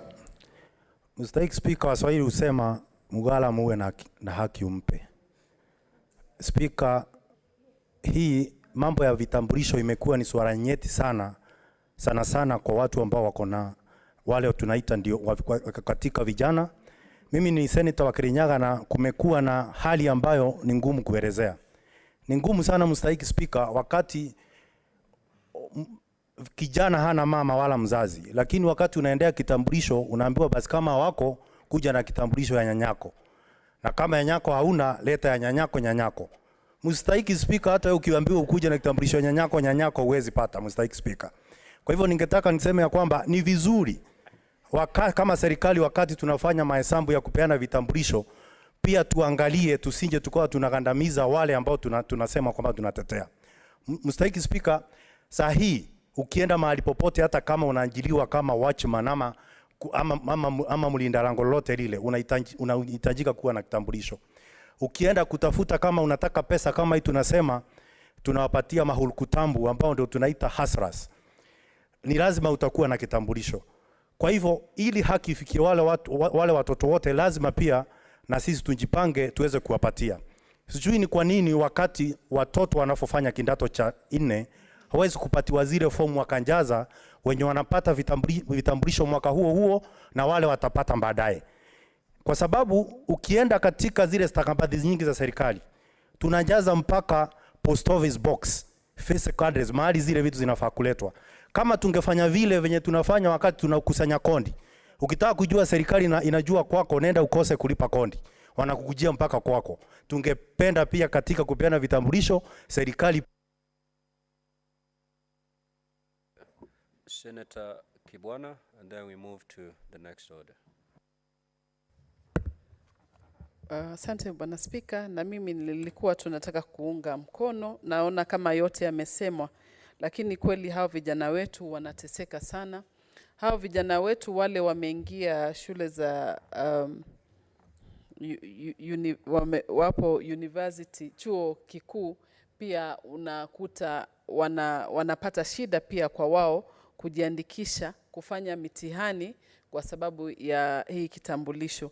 Na pia ningeomba Bwana Spika ya kuwa hivi vitambulisho watoto wote wapewe kisawa, kwa sababu utakuta watoto wengine vile imesemekana upande mwingine huwa inaonewa kidogo. Na hii pia nitasema upande ya Waislamu huwa na shida sana, kwa sababu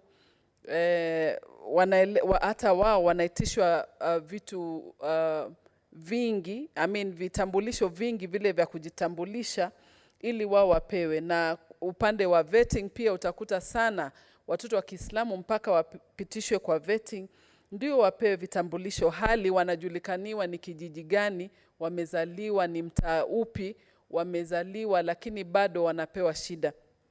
Kwa hivyo namshukuru Senator Muma kwa kuleta huu mjadala, kwa sababu vile imesemekana ni swala nyeti. Hawa watoto wetu wasaidie, wakimaliza, wakifika tu umri wa kupewa, iwe ni automatic kuwa wanafanyiwa registration ya kupewa vitambulisho. Na pia kweli tuliona mwaka uliopita mambo ya kujiandikisha kura, ya kupiga kura ilikuwa ni shida sana, na tulikuwa na kiwango kikubwa cha vijana wetu wale hawakuweza kupiga kura kwa sababu ya vitambulisho. Kwa hivyo Bwana Spika, naunga mkono na naomba serikali ifanye bidii ili watu. These statements are referred to the relevant committees for consideration and reporting. A statement by the Chairperson, Standing Committee on Roads and Transportation and Housing. Thank you, Mr. Speaker. Mr. Speaker, as the Vice Chairperson of the Committee on Roads, Transport and Housing, I represent the Chairperson, and I'm here to give this statement on Standing Order 56-1. Mr. Speaker, the statement is on the collapse of buildings in the country and specifically in Kiambu County, Mr. Speaker. Mr. Speaker, Standing Order 56-1A provides that a chairperson of a committee may make a statement relating to a matter for which the committee is responsible.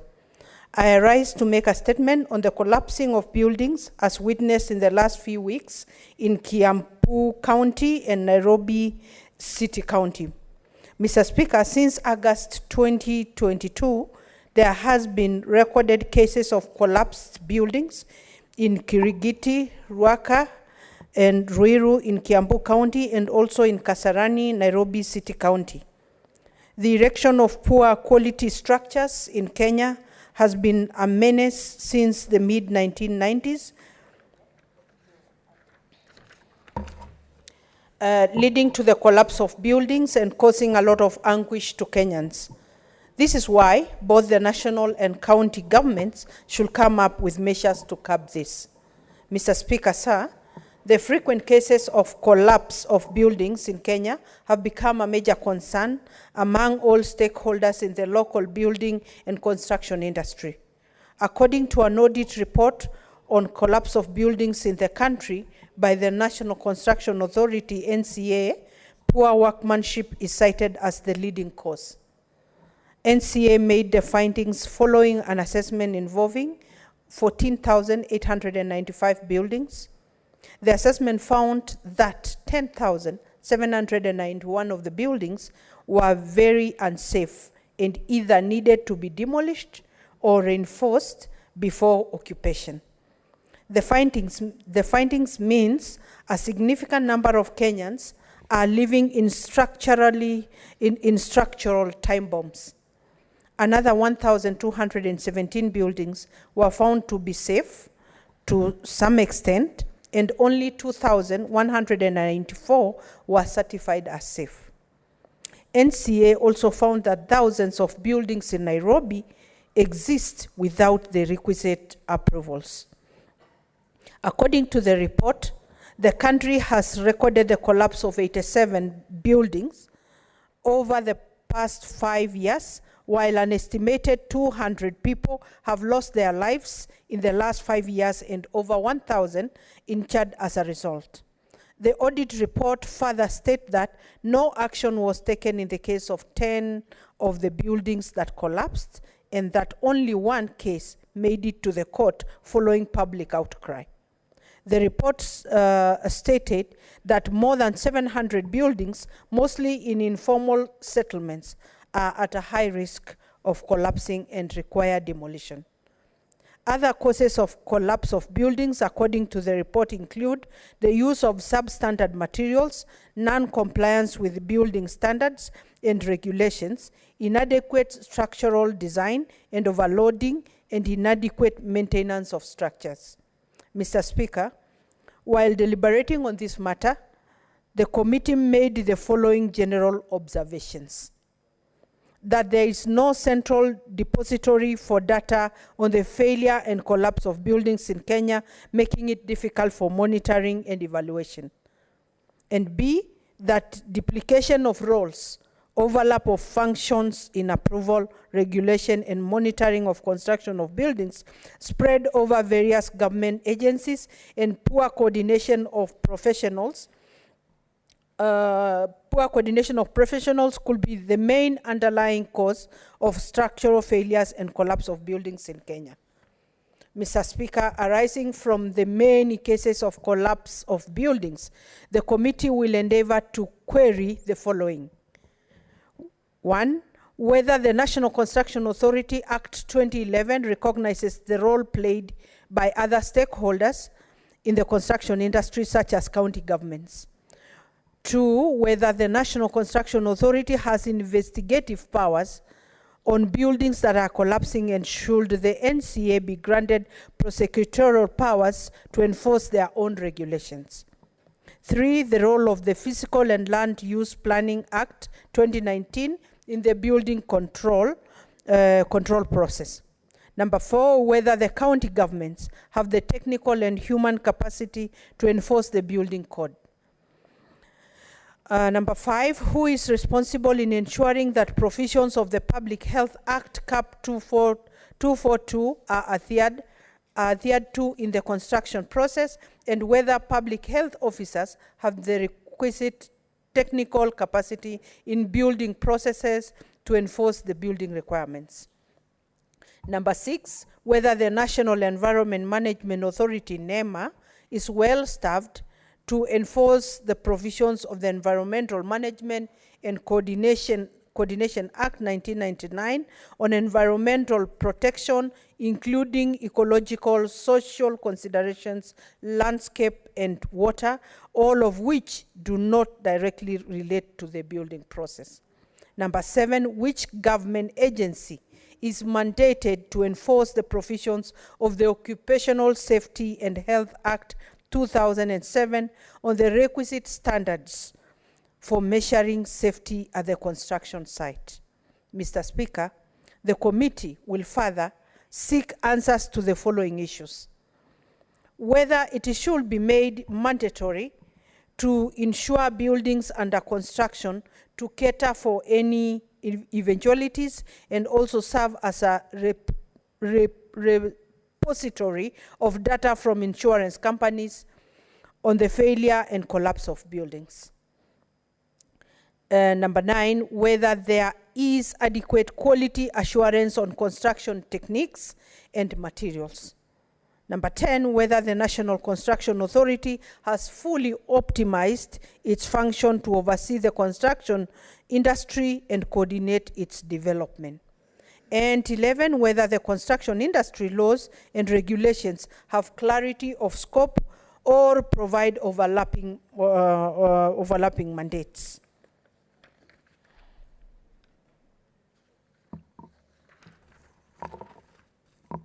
Mr. Speaker, the committee will engage the following stakeholders in the building construction sector. 1, the Ministry of Lands, Public Works, Housing and Urban Development, with a view to emphasize finalization of the development of the construction policy to integrate the design and construction process. B, to establish a reporting center for any malpractice detected by the public, including neighborhood associations and construction workers. Also to establish a center for excellence in building and construction to publicize emerging technologies, standards and policies and showcase best practices. And also to propose a legal framework to actualize the proposed National Building Regulations 2015. The National will also engage the National Construction Authority, NCA, to ensure that regulations to enable the agency oversee and coordinate the construction industry are developed. The regulations should address coordination within the agencies, the relationship between stakeholders in the construction process, and the use of construction materials and equipment. The NCA will also be expected to ensure the authority is empowered to carry out investigations in the occurrences of buildings collapse and to recommend prosecutions. It will also be expected to develop information, education, and communication materials for sensitizing members of the public on ways to detect early failures in buildings and construction. And county governments will also be engaged, county governments of Kiambu and Nairobi in particular, to establish the cause of high rates of building collapse in Kiambu County, and to investigate the cause of the collapse of buildings in Ruaka, Kirigiti, and Ruiru, and ascertain the process of approval of construction by county governments. We'll also understand the measures taken to monitor adherence to approved construction plans by licenses.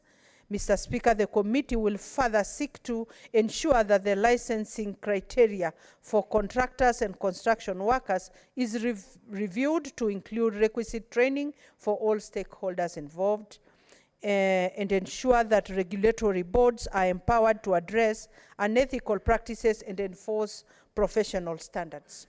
Mr. Speaker, this is a matter before the Standing Committee on Roads, Transport and Housing,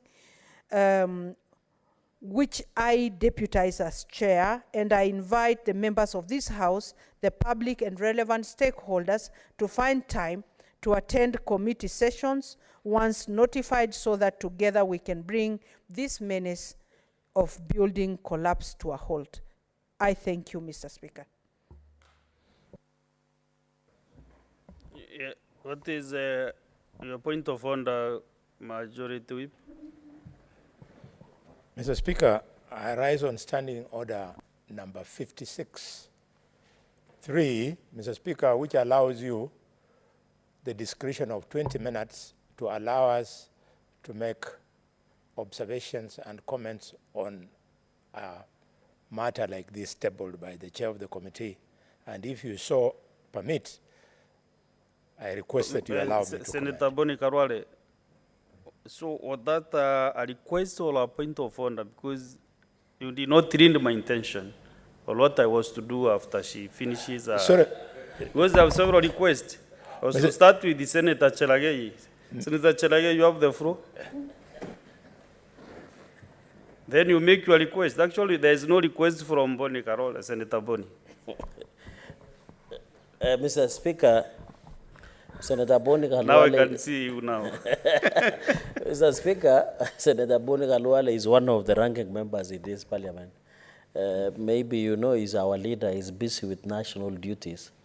But I know he wanted to say something about it. But that beside, I want to thank the Vice Chairperson, Senator Peris Tobiko, for that. And I have been waiting, I've been wondering, why does the Committee of Roads, Transport and Housing do its motto, Mr. Speaker? Because the collapsing of buildings in this city, in Kiambu County and other cities, Mr. Speaker, is appalling.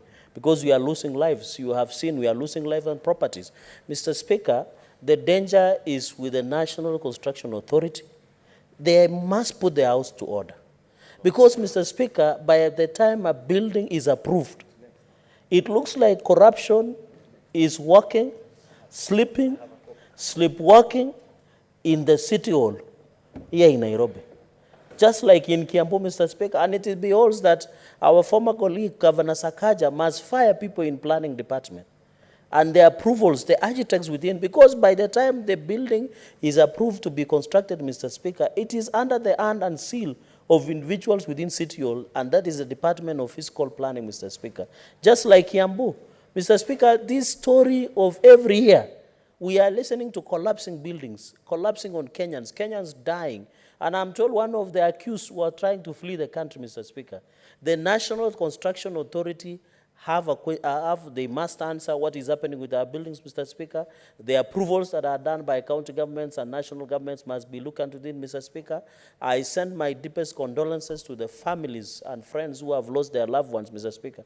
And you saw one even, was it Rwaka, where the families have to be moved overnight, Mr. Speaker, so that the building collapse later, Mr. Speaker. So here in the city, if you don't get robbed, you are likely to be felled by the building, Mr. Speaker. Before we reach that level, because I don't want to go to direction of some of the comments were made, is that before we reach at that level, Mr. Speaker, we must at least rectify. Mr. Speaker, in conclusion, so that my colleagues can contribute, my recommendation is simple, and I want to request to invite the CS of Transport, Senator Murkomen, the National Construction Authority, the county government of Nairobi and Kiambu, both our colleagues, Mr. Speaker. We used to speak idealism in this house. We want to see our colleagues, Senator Kimani Wamatangi, Senator Governor Johnson Sakaja, and our colleague to sit. And my proposal is simple. Let anybody, from the person who approved the drawing, from the architect, physical planners, be charged with criminal negligence, Mr. Speaker. I want to appeal to the Director of Public Prosecution and DCI to move with speed and charge individuals and owners of those buildings. Not only owners, Mr. Speaker, the architects, any person who participated in approvals, they must be charged, Mr. Speaker. Mr. Speaker, for those many remarks, allow me to support the statement, and I hope, Mr. Speaker, other committees can follow suit and ensure some of these issues are brought on the floor of the House under Suamoto, Mr. Speaker. Thank you.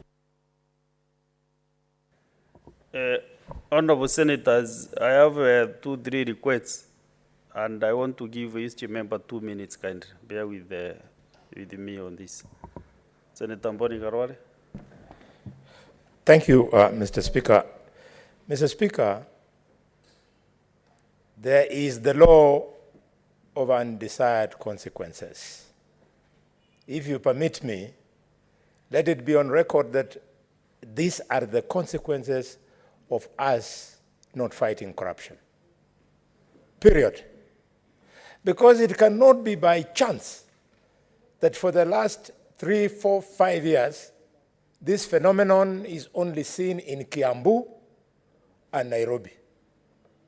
Mr. Speaker, this is the time for the president to move, for the minister to move, for the governors of the 2 counties to move and declare all high-rise buildings in Nairobi that are constructed for residential purposes as unfit for human residence until after a report of audit on their structural strength is tabled in this House. It's a shame, Mr. Speaker, that here in Ruiru, 5 days ago, Mr. Speaker, the governor moved, and I want to thank Governor Kimangi Wamatangi. He moved and evacuated 200 people. And hours after that evacuation, at 4 a.m., the building came down. These greedy, fat tomcats that own these buildings should die again and again. Mr. Speaker, it's not my phone. They should die again and again for the kind of murder that they have committed in the midst of poor families, of people who pay a meager 5,000 to 10,000 shillings a month. They have nowhere to go. And because majority of these people, many of these people, Mr. Speaker, come from Kakamega. You have made your point on corruption. Senator Catherine Muma. Thank you, Mr. Speaker. Mr. Speaker, I'd like to thank Madam Tobiko, Vice Chair, Senator Tobiko, Vice Chair of the concerned committee for raising this issue. Mr. Speaker, when I spoke earlier on different matters, I spoke about national government taking its role as the one that sets standards seriously. Mr. Speaker, just in one afternoon, you can tell that the national government has gone to sleep in this country as quacks and other unqualified practitioners get away with creating or manufacturing death traps in this country. Mr. Speaker, the building standards are going low in this country, as anybody is allowed to be called a contractor, while engineers don't have jobs in this country. Qualified engineers in Kenya find it difficult to get jobs because contractors get all the contracts and do anything they want to do. Mr. Speaker, you'll be shocked. We have buildings in this country where if you go to live in that house, you need to cut the bed so that the bed will be a 4x4 because the standard measure of the bed can no longer fit because we are trying to make money. Mr. Speaker, I support that this committee must take this seriously. But beyond this, Mr. Speaker, when we get opportunity to actually meet with the national government on intergovernmental, we must ask national government to get back to its job in putting in place. Thank you, Senator Omatinga Wahome. I think that's the last request. Thank you very much, Mr. Speaker, sir. I also like to support. Mr. Speaker, sir, it is common knowledge that some times back we formed the National Construction Authority, which was mandated to oversight not only the engineers, but the contractors, and also to regulate what the contractors are doing. Mr. Speaker, sir, the purpose of having National Construction Authority was to oversight the private enterprises that are engaging in construction industry and ensure that they adhere to the standards. Mr. Speaker, sir, as Senator Harware has said, the thing that has actually destroyed the construction industry is corruption. The role of National Construction Authority, which was supposed to be regulating license, even the artisans, has been actually rendered useless because even quacks have gotten away of getting licenses, and this is how we end up getting with some substandard works because we fail to put punitive measures for those who are found to be culpable. Therefore, Mr. Speaker, sir, as we move to the journey of making Kenya be with line with other countries which are developing by maintaining the standards, we must also make sure that we do put the legislative framework in place to reinforce the work of national authority. I support Mr. Speaker, sir. We need to do a lot. Okay, thank you. Okay, now let's get the statement from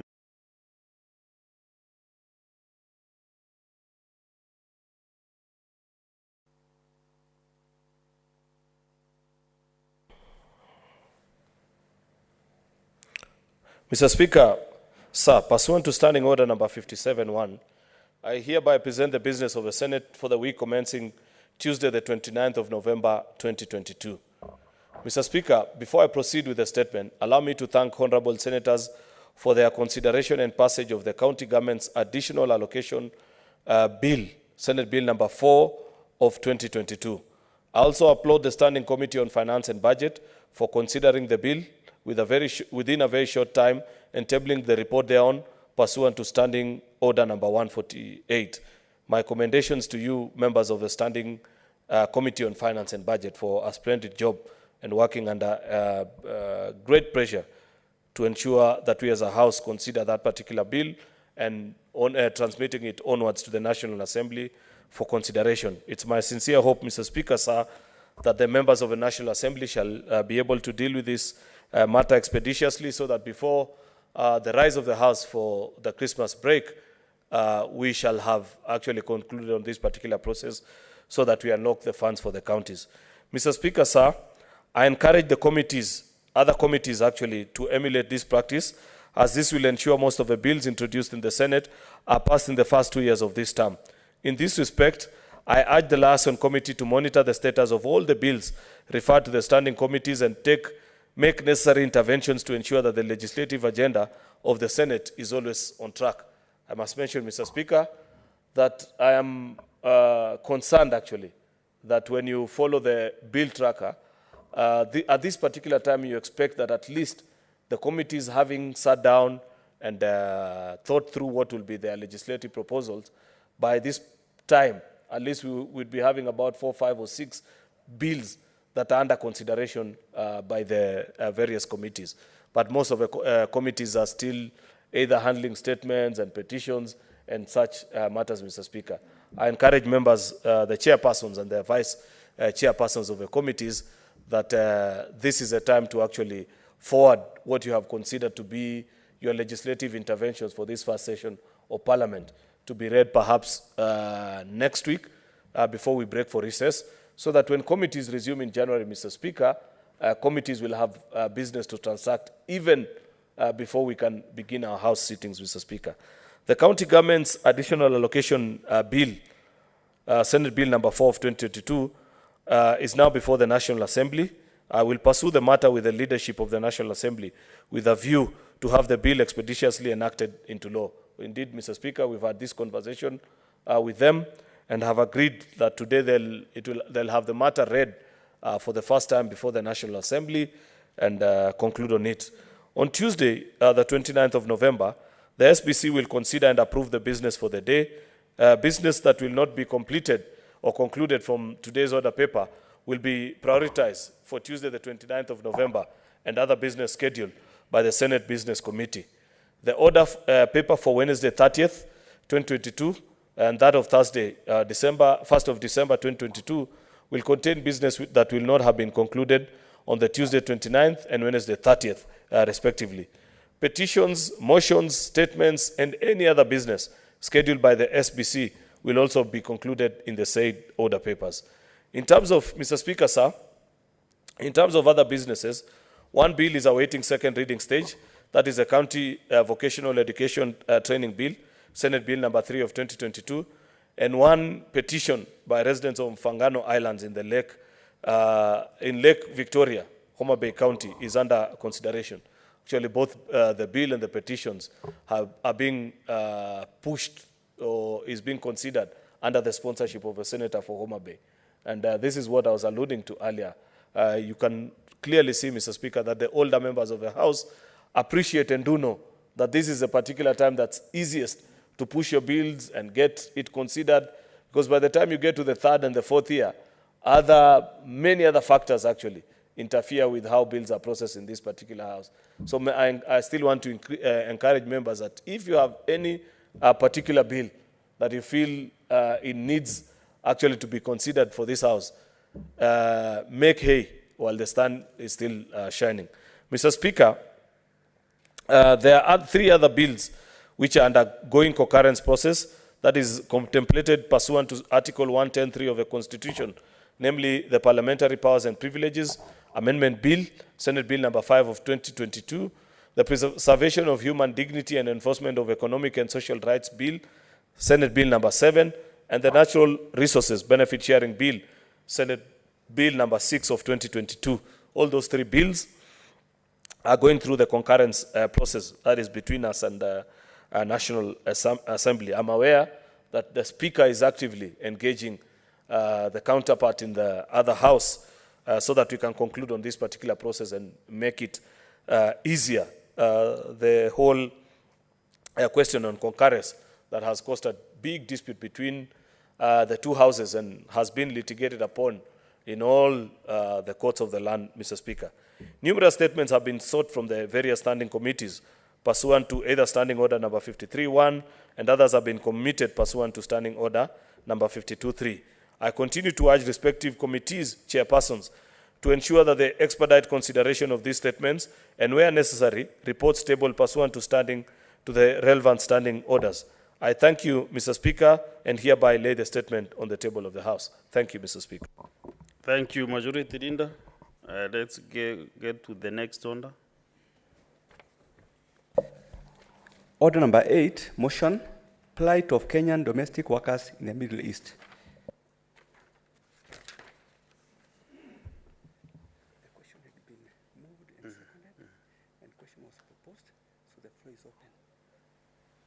Okay.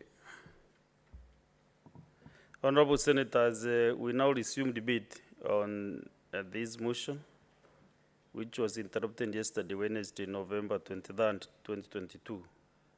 And I now call upon senators to make contributions to the motion. The floor is open to the first one. I can see the first one is Chelakei Samson, Senator Chelakei.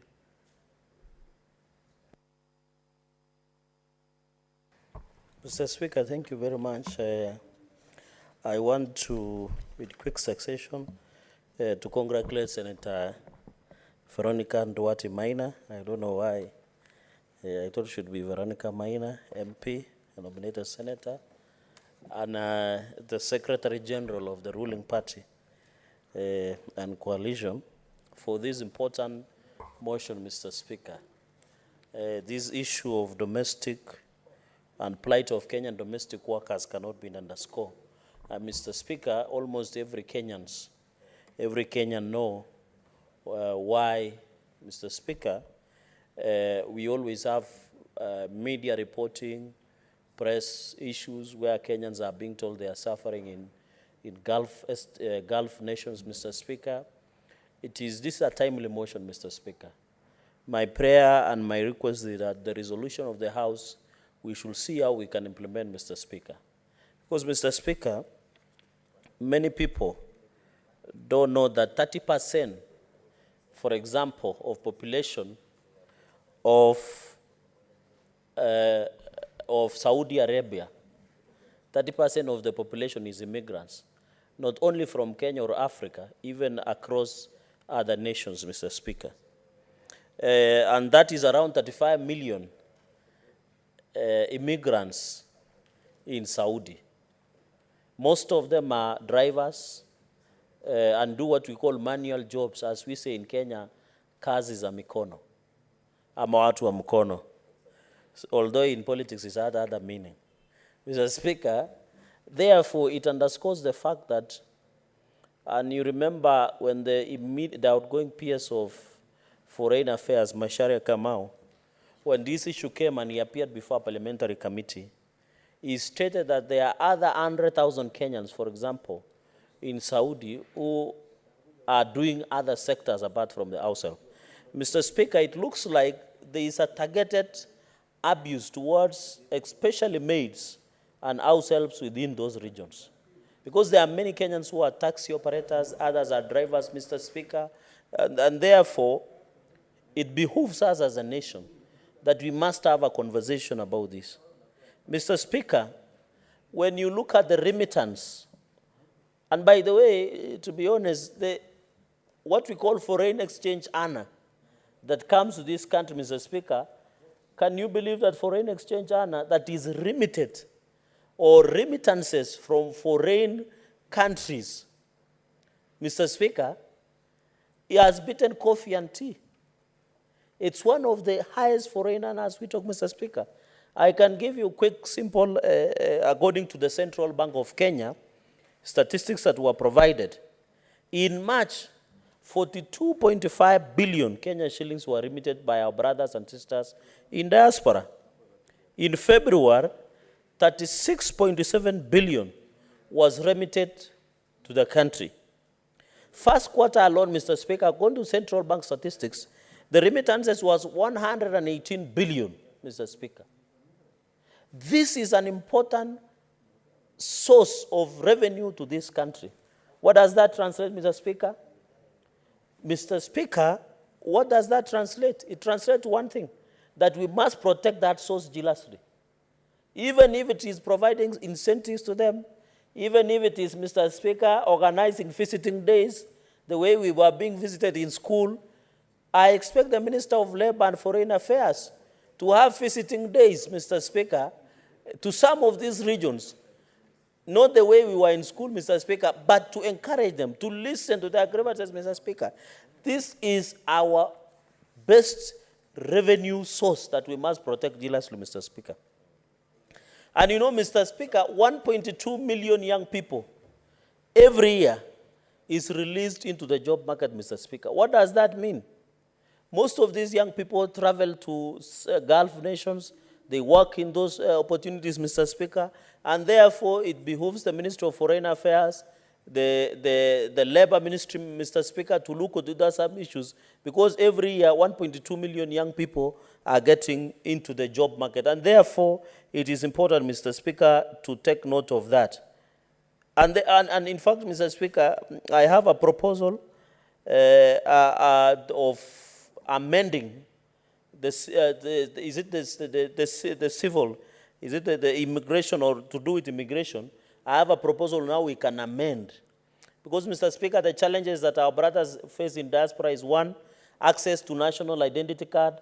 Mr. Speaker, you are aware on 31st of this month is the deadline for the old passports. Many Kenyans in the US, Europe, Gulf states are struggling to get that document so that they can travel home for Christmas holidays. Mr. Speaker, these are people who are bringing money. We should be assisting them to process, because this is our rich revenue source. All other sources are drying up. We need to be innovative. I asked the immigration that all Kenyans who are Kenyans by birth and naturalized Kenyans, they should be allowed, Mr. Speaker, to come back into the country without this challenge of deadline of 31st November, Mr. Speaker. In fact, we should be organizing dancers maybe from Meru or Maasai dancers to welcome them on the tarmac at JKI, because these are the people who bring a lot of money into this republic, Mr. Speaker. Maybe, Mr. Speaker, from your county, there are no dancers from that region, but maybe Senator Kalwale can provide, because I know how they know how to shake, Mr. Speaker. Mr. Speaker, and therefore, it is very important, Mr. Speaker. Are you aware, Mr. Speaker, that 535,000 Kenyans, according to 2019 population housing centers, were in some of these Gulf states? Of course, we are waiting for the Kenya Bureau of Statistics, Mr. Speaker, to give us guidance on the same, because no one, when the CS of Lebanon then, CS Chelugui appeared before our parliamentary committee, and I used to be a member, they could not give us the exact numbers of how many Kenyans either are being deported or how many, and they promised that with time they will give us those statistics. And out of this, Mr. Speaker, 400,000 Kenyans are in Gulf states. That is why I know the number could be high because of the World Cup, Mr. Speaker, And therefore, I think it could be sometimes a challenge, Mr. Speaker. And therefore, for example, like Saudi Arabia, and Gulf state where we have a problem, is that for the first 8 months of 2022, they were able to remit 22.65 billion Kenyan shillings as part of revenue remittances between January and August.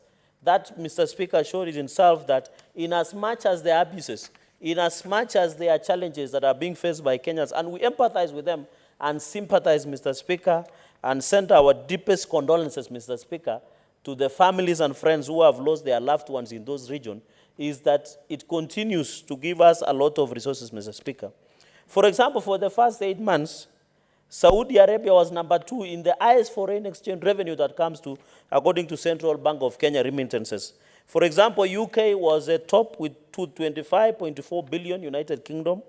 Number 2 was Saudi Arabia with 22.65 billion. And United States of America, Mr. Speaker, are being told, and you saw in social media, they were saying that, especially Kenyans who come from America, that they normally send our messages to the ladies who remain behind, that they have been promised that they will be married this December. But they are only remitting 188.8 billion. It looks like the ladies who are being sent money from America are not eating fare very well, Mr. Speaker. So when you look at those statistics, number 1, 2, 3, you can see this Gulf nation continues to become a fertile ground for revenue, Mr. Speaker, into this country. And therefore, Mr. Speaker, I know Parliament has done something where you used to sit in the last session. In the last financial year, Mr. Speaker, I don't know where these $3 million that was allocated to build safe houses. So I want to challenge. I'm not saying the Committee of Labor and Social Welfare should be given a free... Senator Cherage, you know you must use a language that is understandable to the country. You know I'm trying to think what is eating fair, I'm not getting. Oh, okay. So maybe you use a language that is understandable. Mr. Speaker, it was in light touch. Viewers. You know, Mr. Speaker, in this country... I saw country... Senator Glorious was struggling and shaking her hand because the language was a bit ununderstandable. Proceed. Mr. Speaker, I thought Senator Gloria Oroba should be better understanding, because allegedly she is in the part of the age group that are being accused of eating fair, but I know now she's a senator, she can't. It means, Mr. Speaker, it means that in Kenya there is this habit when you are interested in a lady, there is... Point of order from Senator Gloria Oroba. Mr. Speaker, the Senator Cherargei is actually misleading the House. And his language is also very discriminatory towards women. So kindly, if he can retract it. Senator Cherargei. Mr. Speaker, I have tremendous respect for all women in the country. I was just saying in light jest, and I've said allegedly. I'm not saying they're doing, but there are others who do it, even men. If you are interested in a man, sometimes, Mr. Speaker, but I highly doubt, they say they want to see you, but you don't have cash. So you send, and then they don't appear for that meeting. Of that meeting, Mr. Speaker, of that meeting, therefore, that is what the local vijana what they normally call it kukula fair. But I didn't mean to make a comment to look down upon women. My sincere apologies to Senator Gloria and other women who don't eat fair, Mr. Speaker. So, Speaker, in conclusion, I wanted to make the following remarks as I conclude, is that I think it is, Mr. Speaker, I was just concluding on the issue of safe houses. The way forward, Mr. Speaker, is one. Last financial year, and I'm challenging Mr. Speaker, under your guidance, the Committee of Labor and Social Welfare. I'm not saying they are getting a free trip, but they should seize this moment and visit Saudi Arabia and other Gulf states where, when you are sitting in the National Assembly, you allocated $3 million for building of safe houses in the last financial year. The Committee of Labor and Social Welfare should visit so that when our Kenyans... Mr. Speaker, you have seen Kemunto here, Ellen Kemunto, who was the other way allowed to travel back into the country from Riyadh, Saudi, Mr. Speaker, Saudi Arabia, If such Kenyans suffer, they should have a place of safe houses they can stay as they wait, be brought back to the country. Number two, Mr. Speaker, what are labor attaches to these Gulf states doing? The labor officers, the labor welfare officers, Mr. Speaker, in fact, the government should ensure, and we should create an emergency dial number free of charge to these safe houses and the ambassadors, Mr. Speaker. Thirdly, Mr. Speaker, my way forward, I saw Cabinet Secretary Alfred Mutua meeting some of the officials in Gulf states. There is a way that the Director of Public Prosecution and other criminal justice actors should make a follow-up to prosecute people who either participate, either commission or omission, until the death of Kenyans that are dying daily in Gulf states because of domestic being abused, being killed, Mr. Speaker. I think we should establish a directorate of collaboration between Mr. Speaker, between the DPP of the Republic of Kenya and criminal justice system actors and the criminal justice system actors, Mr. Speaker.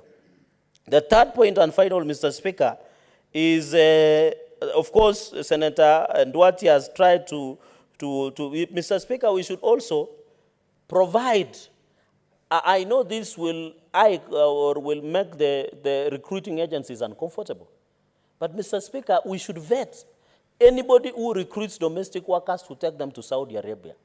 I think we need to agree on this aspect, and everybody agrees, Mr. Speaker. What is the work of NIS? What is the work of other clearing agents, the KRA, the Ministry of Labor, the unions, Mr. Speaker? What are they doing until somebody recruits? I expected when a child is recruited from Nandi, Mr. Speaker, Nandi have become a victim. I have buried so many young women who have gone to these Gulf states, and because of one thing to the other, they have died and they are being brought back as dead, Mr. Speaker. We must relook.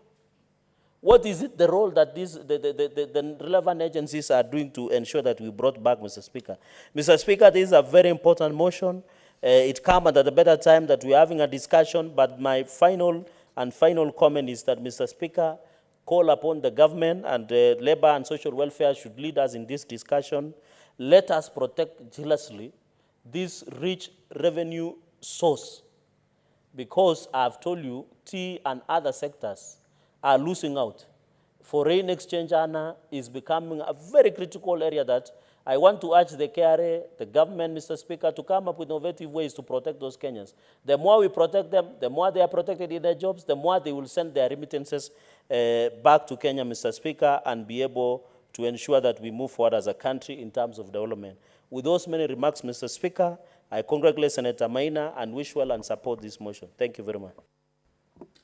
Thank you. Let us have the Kericho Senator who also doubles as the majority leader of the majority party. Thank you, Mr. Speaker, for this opportunity.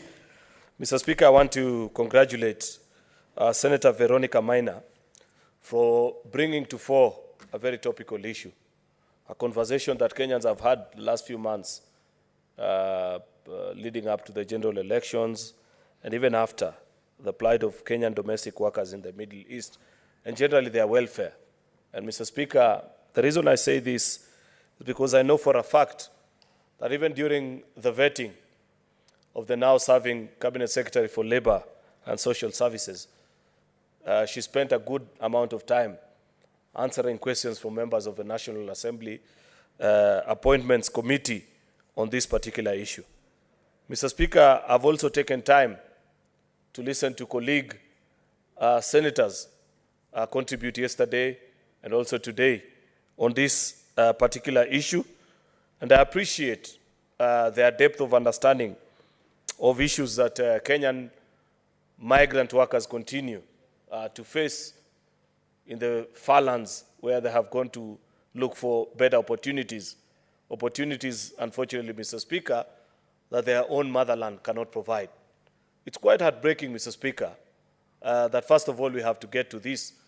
And as a country, we must continue to have a conversation how we will turn back the tides of time so that at a particular time, I don't know how long, 10, 15, 20, or even more years, we will have people emigrating into our country to look for work just as our own children are.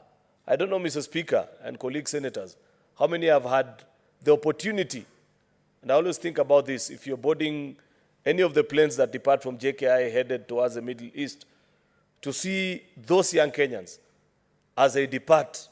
They're normally hounded in groups of like 100, 150 or 200, all adorned in T-shirts with labels of the recruiting bureau or agency that is taking them to these far lands.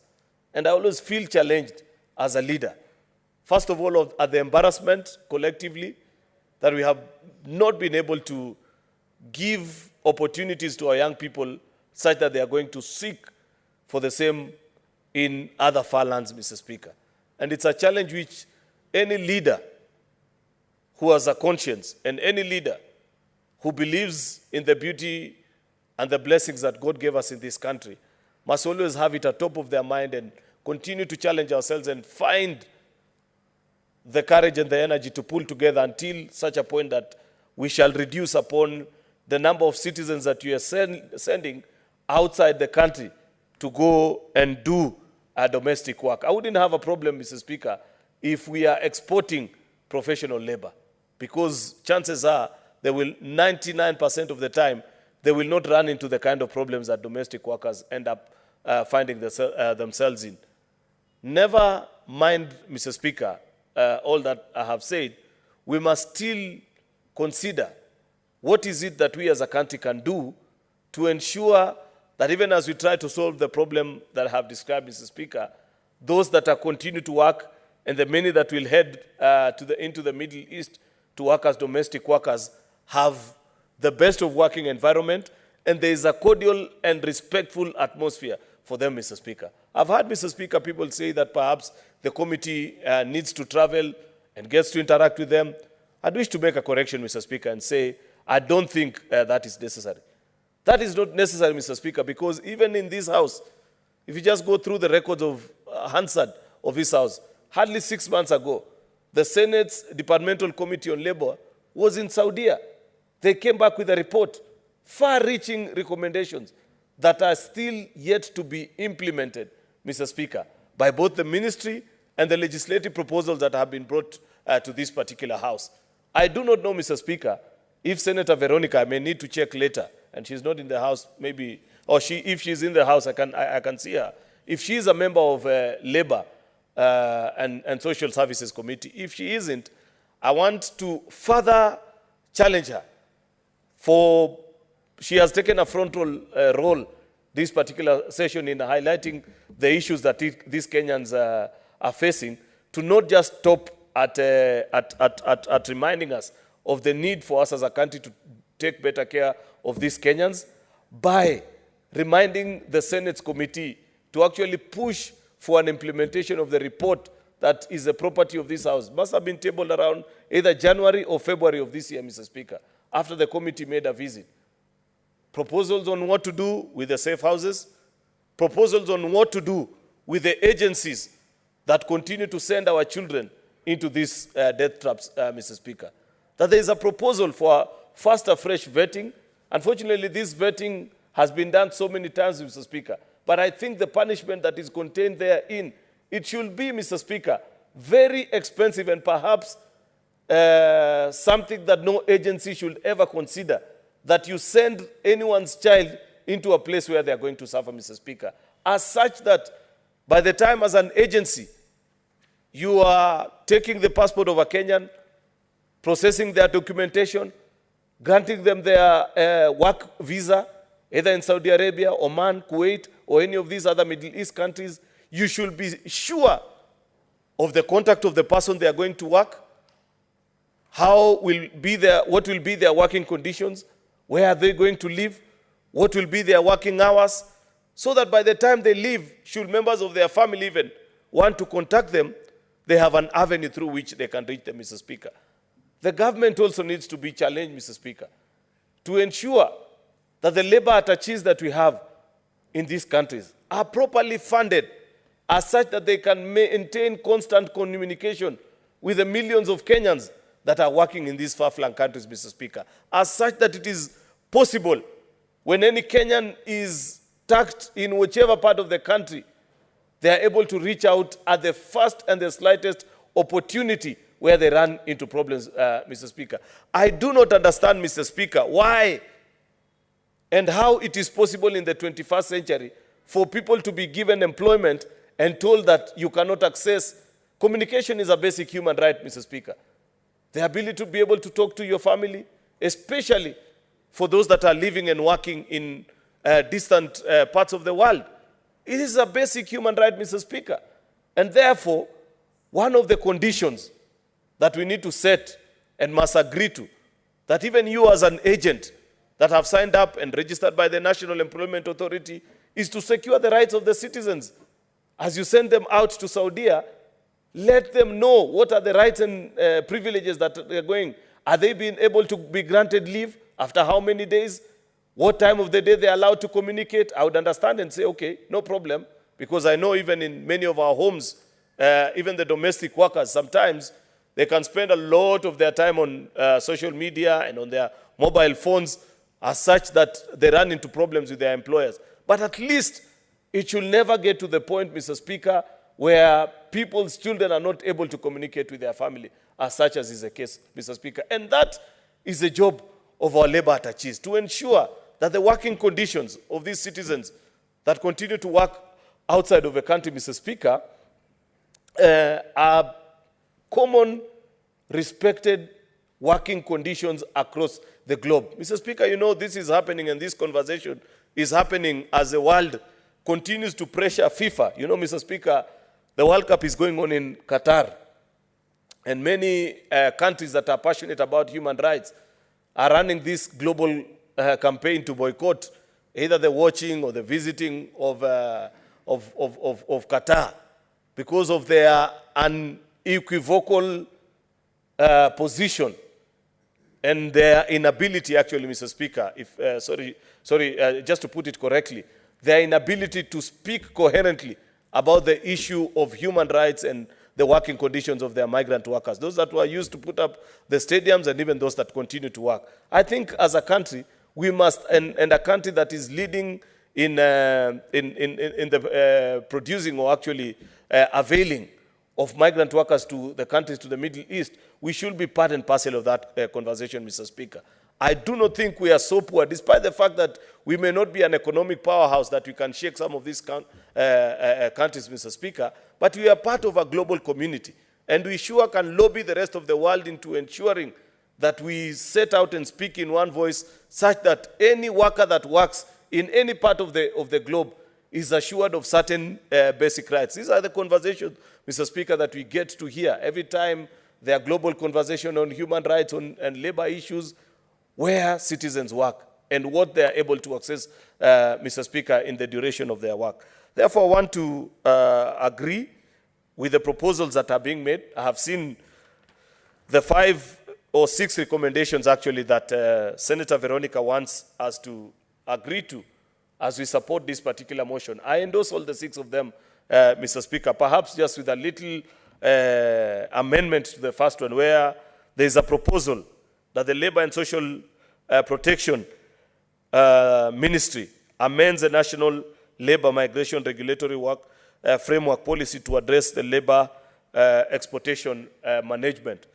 And demand, actually, Mr. Speaker, that apart from just having them propose an amendment, that even we ourselves as a House, because it is within our power to demand within a specific period of time, perhaps even after the passage of this motion, Mr. Speaker, to demand that the same be brought to this House within a stipulated period of time, 30 days, 1 year, 6 months. We must begin to be specific, Mr. Speaker, even in how we do our motion and how we pass our legislation, Mr. Speaker, because it's embarrassing. I think in the last 3 terms that I've been in this House, this is almost the 10th time that we are having a conversation about Kenyans living or working in the Middle East, Mr. Speaker. A time has come that we must make a final decision about it, as such that we push for conversation. Mr. Speaker, Saudi Arabia, for example, and I use them as an example because they are the ones who are most mentioned in these conversations about what's happening in that particular country, Mr. Speaker, is a friendly country. I see the ambassador many times when you have national celebrations. I do not think it is difficult for us to have a conversation with them and understand what is it that causes our citizens to go and suffer when they head out there. I want to appreciate and point out something else, Mr. Speaker, so that it is not lost in this conversation. That actually, if you read, because I took time to read that report, Mr. Speaker, it's not all gloom, as Kenyans may want to paint it. There's about 70 or even 80% of the population of workers that go to this country and live a good life. They are able to send contributions and payments and support their families back here at home and live comfortably where they are working. The conversation, though, is around those that face challenges and have difficulties when they visit this particular part of the world. Therefore, you know, on many occasions when we speak, people may feel or begin to have the impression that we do not appreciate that there is at least an employment opportunity for citizens that are receiving in other parts of the country. There's a conversation also about the things, and this is captured in that Senate report, Mr. Speaker, and I want to challenge colleague senators to actually find that report and read it, of some of the things that our citizens also go and do, especially the young girls, when they find themselves in that particular country. There are things that they involve themselves in. You know, Mr. Speaker, they say if you find yourself in Rome, then you must behave as the Romans do. You know, this is a different culture. This is most of the time a Muslim country. There are certain expectations of how they have set as the order and under their constitution, how they expect citizens to behave. Unfortunately, some of our citizens or fellow citizens, when they get to this country, they run afoul of the law by doing things that are prohibited in those countries and therefore end up running without knowing where to stay. Mr. Speaker, these are things that we also need to rectify so that there is a proper training. But above all, when all is said and done, Mr. Speaker, let's have a proper conversation. Let us not just pass this motion today and say we have done our work until such a time as we have followed through all the recommendations that have actually been placed before these motions and ensure that we have put a final seal such that no Kenyan, by the time Kenyans are leaving this country, we've set basic rules, you know, the ability to communicate, the ability to have your travel document and not have it. Why should anybody's document be confiscated, Mr. Speaker, especially when you're working outside of a country? I believe those are some of the maybe protocols that we need to sign on as we agree with these countries that we continue to have this arrangement with, as such that if it gets to a point, as is often the case, if professionals can have a fallout with their employing entities, Mr. Speaker, then how much more for domestic workers? I mean, it should be made easy, the same way it's easy for you to get these, some of these jobs, Mr. Speaker, then it shouldn't be also rocket science on how you separate. If you get to a place and you find that for one reason or the other, you are not able to work well with whoever you have been, whoever has allowed you to work in their homes, then it should be made easy for you to separate, Mr. Speaker. And I don't think these are impossible things that you can say maybe it's impossible to have this conversation about or not, Mr. Speaker. Therefore, Mr. Speaker, I hope this becomes actually the final time that we as a Senate are having this conversation about domestic workers in the Middle East. Let us demand even more of the National Employment Authority. They are the regulatory body that licenses these agencies. I have also taken time, Mr. Speaker, just as a final comment. You know, when that report came to this House and the motion actually had been tabled to debate, it's unfortunate that we never considered that motion because of the many things that arose. At that particular time, Mr. Speaker, there was a big lobby group that visited most of us that were here on the corridors of the Senate from the agencies. And they kept on saying, oh, we don't agree with this report because of one very strong proposal that had been made in the report for a complete ban, first of all, and a withdrawal of the licenses of all these agencies so that you vet and are able to file your recommendations afresh so that people see of all the 1,000 Kenyan girls that you took to Saudi, you can account for each of them in the last 1 year because their permit is given on a yearly basis. They didn't agree with that recommendation, Mr. Speaker, but I think it's something worth having a look at and asking them, so how else would you wish that we hold you accountable? Because we must hold them to account because you are placing the lives of young Kenyans into their hands, Mr. Speaker. So I believe that this is something that we can follow through our departmental committee on labor and social issues, Mr. Speaker. Therefore, I wish to conclude and request our colleagues who serve in that particular committee to save us this shame. Otherwise, thank you and congratulations to Senator Veronica Maina for reminding us about this very important topic. Thank you, Mr. Speaker. Thank you, Majority Leader, Senator Catherine Muma.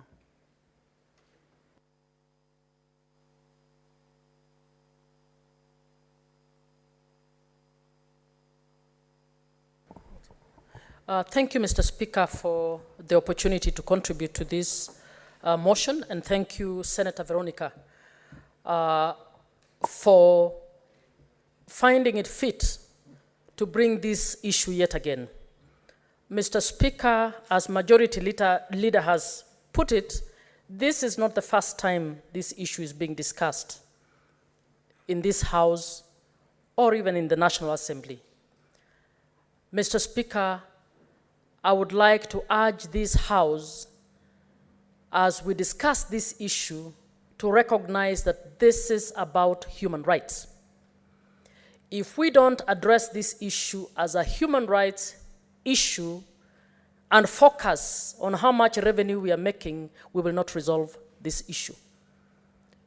Mr. Speaker, as the matter is referred to the Standing Committee on Labor and Social Services, I would want Kenya to be among the countries that can actually stand up for the rights of its citizens who are being treated like slaves in the Middle East. Mr. Speaker, this Senate must move away from being part of the bandwagon that bear the blood of the girls who have died in the Middle East. And Mr. Speaker, I want to urge that we divert a little from the proposals by Senator Cherarke, who has read to us how many millions we make from being remitted from Saudi Arabia. Mr. Speaker, even if we made $1 trillion a month over slavery of our people, we have failed as a country. Mr. Speaker, I would like the Senate to be that house that tells the government that we must review our bilateral agreements with Saudi Arabia to ensure that we have provided clauses that can protect any Kenyan who goes to Saudi Arabia to work. Mr. Speaker, even if we make our laws as good as which, those laws do not apply to Saudi Arabia. Those laws apply to Kenyans here. We need to get a commitment from Saudi Arabia that any person from Kenya who goes to work there at whatever level will be subjected to the rights that they are entitled to while they are in Kenya. It is the minimum we can do to our people. And I'm urging that the relevant committee begins with the review of the kind of bilateral agreement we have with Saudi Arabia to ensure that if we don't have proper clauses in that bilateral agreement, we actually put them there. Secondly, Mr. Speaker, we need to make the issue of recruitment very transparent so that we know who owns which agencies. What do they charge? How much do they make? And before any workers are taken abroad, we must even prescribe the condition that will underlie the transportation of these workers and ensure that they are not violated. Mr. Speaker, this is a human rights issue. It's not about a revenue stream for Kenya. I would want us to address it as such. I thank you, Mr. Speaker. Thank you. Senator Boni Karwale. Thank you, Mr. Speaker. Like those who've come before me, I would like to congratulate Senator Maina, my Secretary General, for this very well thought out motion. This is a very serious matter, Mr. Speaker. Mr. Speaker, it's on record that between 57,000 and 100,000 Kenyans are in the Gulf states. And Mr. Speaker, I've taken time to understand why for 10 years the former president, fourth president of the Republic, sat there for 10 years, had nothing, did nothing, and cared nothing about 100,000 Kenyans who are living in total slavery in the Gulf states. Mr. Speaker, it makes me remember the great Mwai Kibaki. Mwai Kibaki, and I was in Parliament at that time, when this problem picked up, he responded and actually issued a ban on this nonsense for an entire 2011-2012. However, exit Kibaki, the grapevine has it that the agencies that make millions out of this business then lobbied the handshake government for the ban to be lifted, and it was lifted. And what statistics do we have today, Madam Speaker? You go to the United Arab Emirates, the biggest Gulf state, we have 40,000 Kenyans there, plus. Madam Speaker, Qatar, 9,000, Saudi Arabia, 6,800, Oman, 500, Kuwait, 400, and Bahrain, the smallest number of people. How can a government, faced with these facts that you can get readily, just sit there and watch? As Senate, we must stand behind this motion and do more, and in fact, convert this motion into a bill. We call it something close to the Gulf Workers Bill that should become law in this country and put standards which we should use to measure performance of our ministers and permanent secretaries, and even the president. Madam Speaker. Madam Speaker, the issue of corruption. It is corruption, recreatively. Even during the time of the ban, we still had some of these unscrupulous owners of these agencies hiding young people to go to these places because they were paying. In fact, rumor has it, not really rumor, we can't speak rumor in this house. In the public domain, there is information to the effect that a former presidential candidate was owning one such an agency. That is how low we have sunk.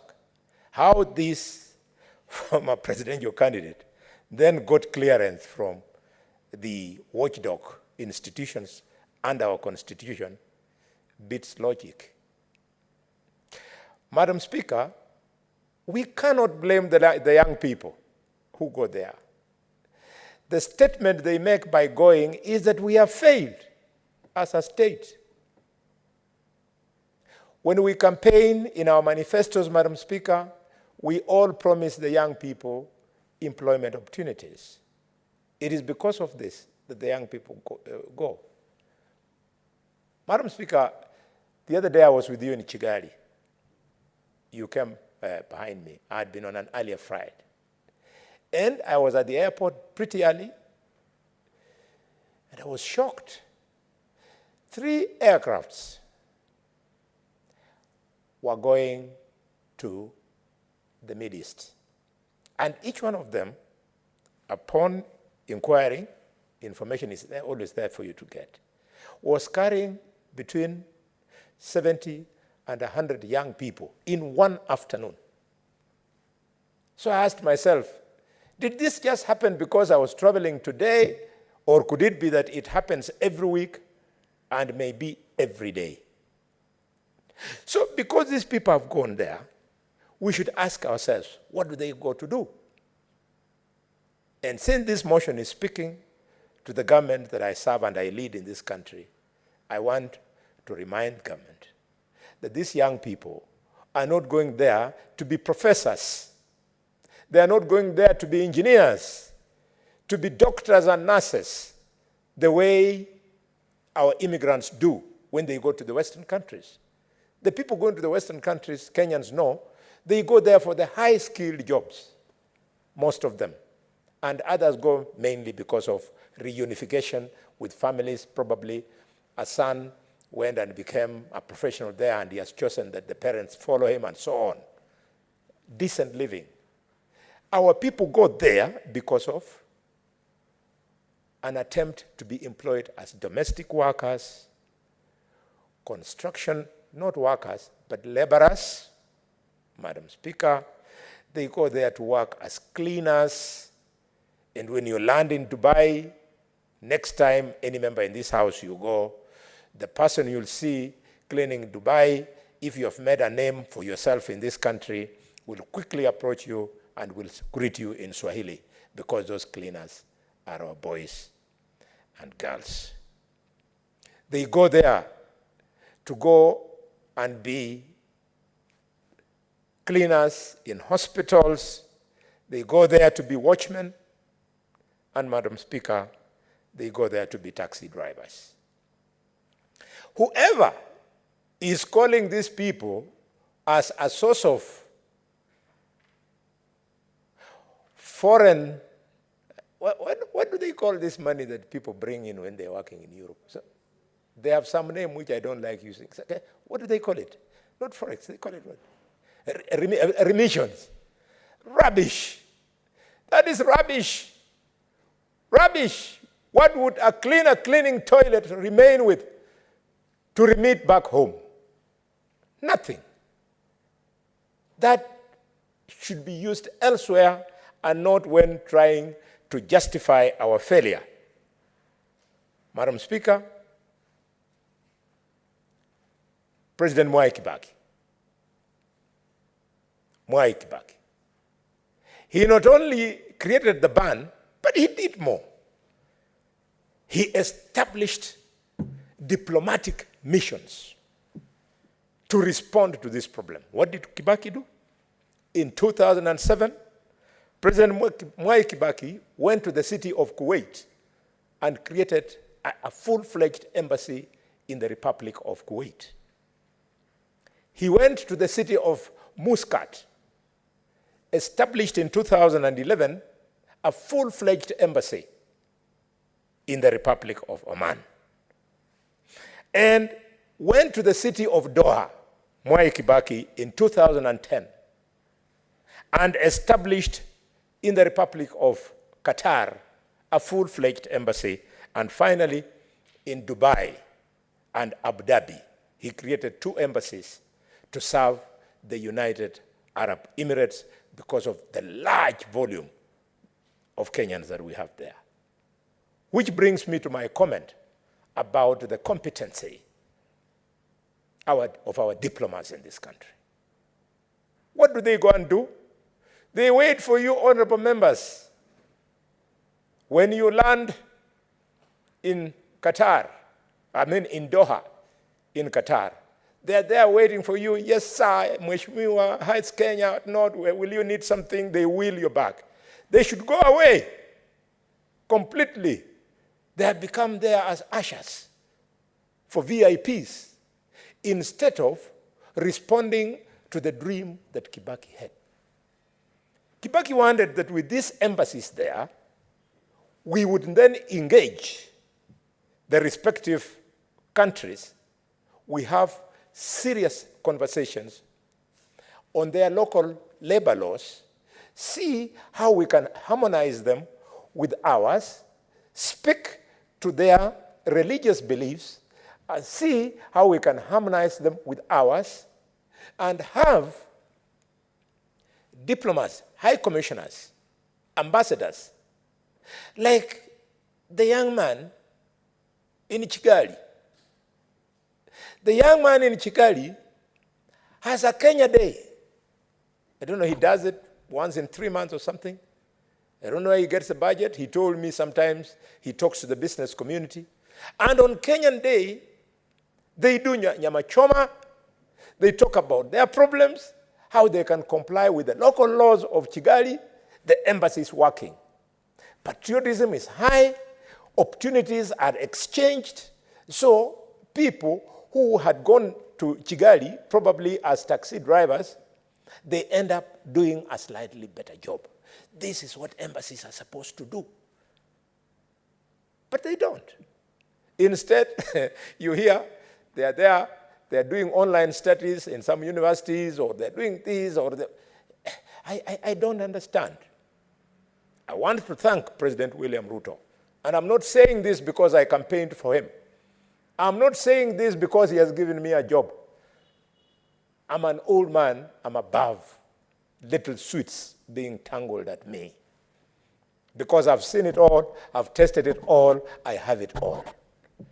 I'm congratulating him because he's the first president to create a desk at the Ministry of Foreign Affairs of a permanent, a principal secretary who will be in charge of this problem.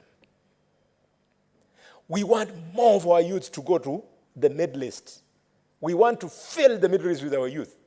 But this principal secretary should make sure that the ecosystem in the Middle East meets the minimum expectations, the minimum requirements of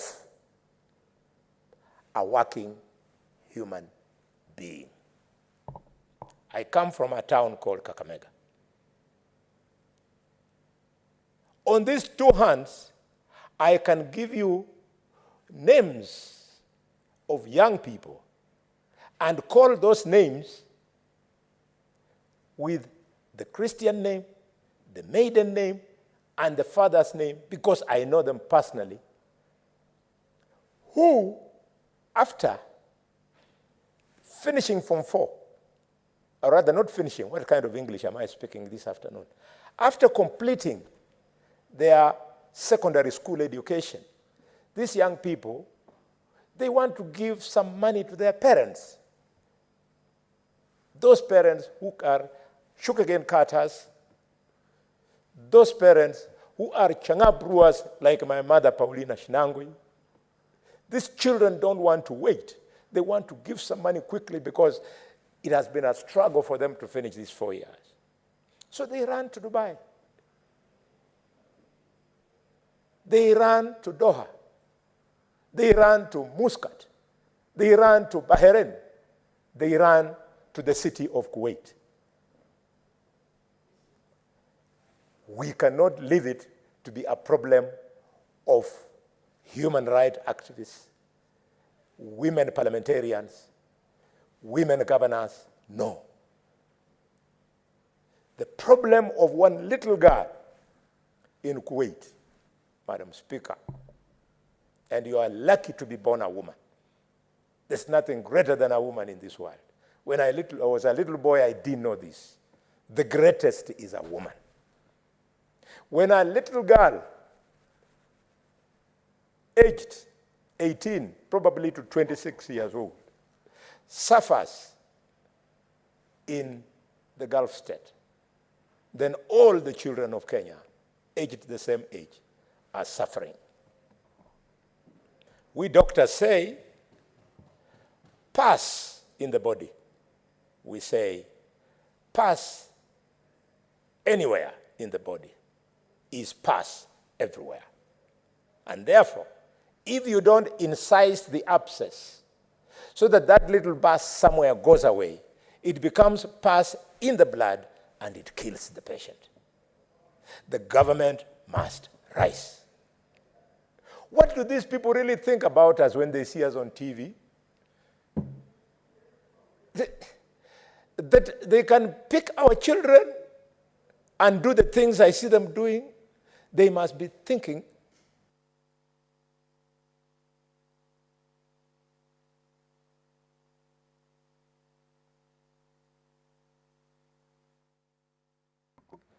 Thank you, Senator. Senator Wakili, is he around? Yeah.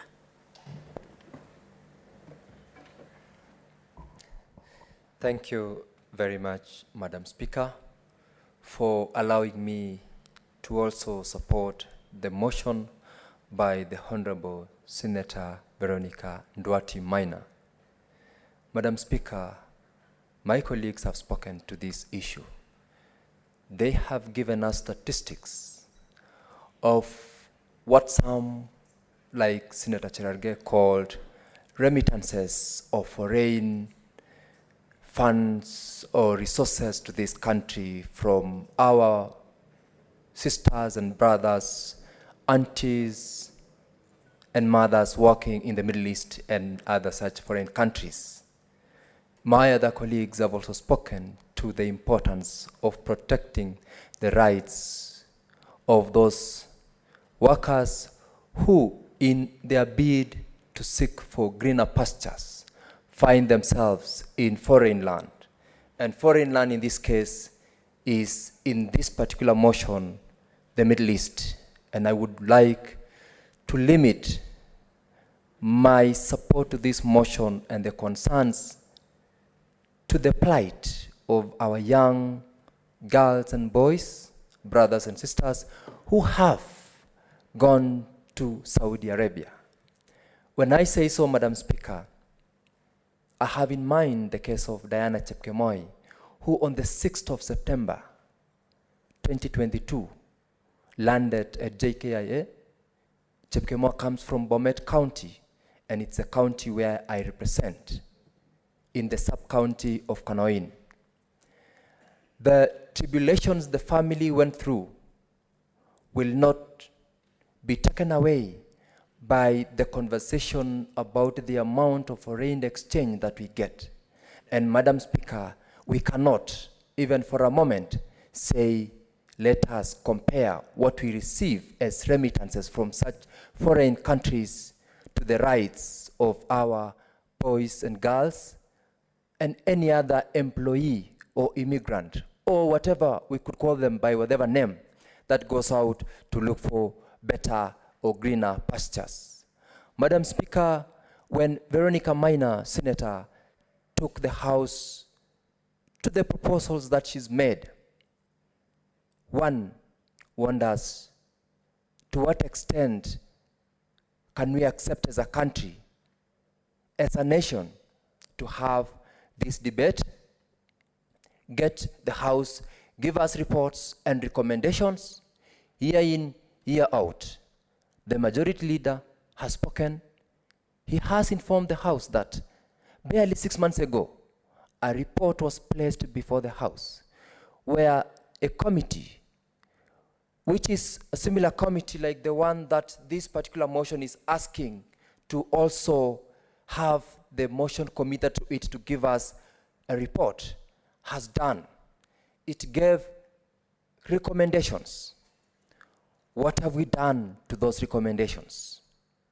Must we, in every session of Parliament, have a debate for purposes of keeping it in a library? No.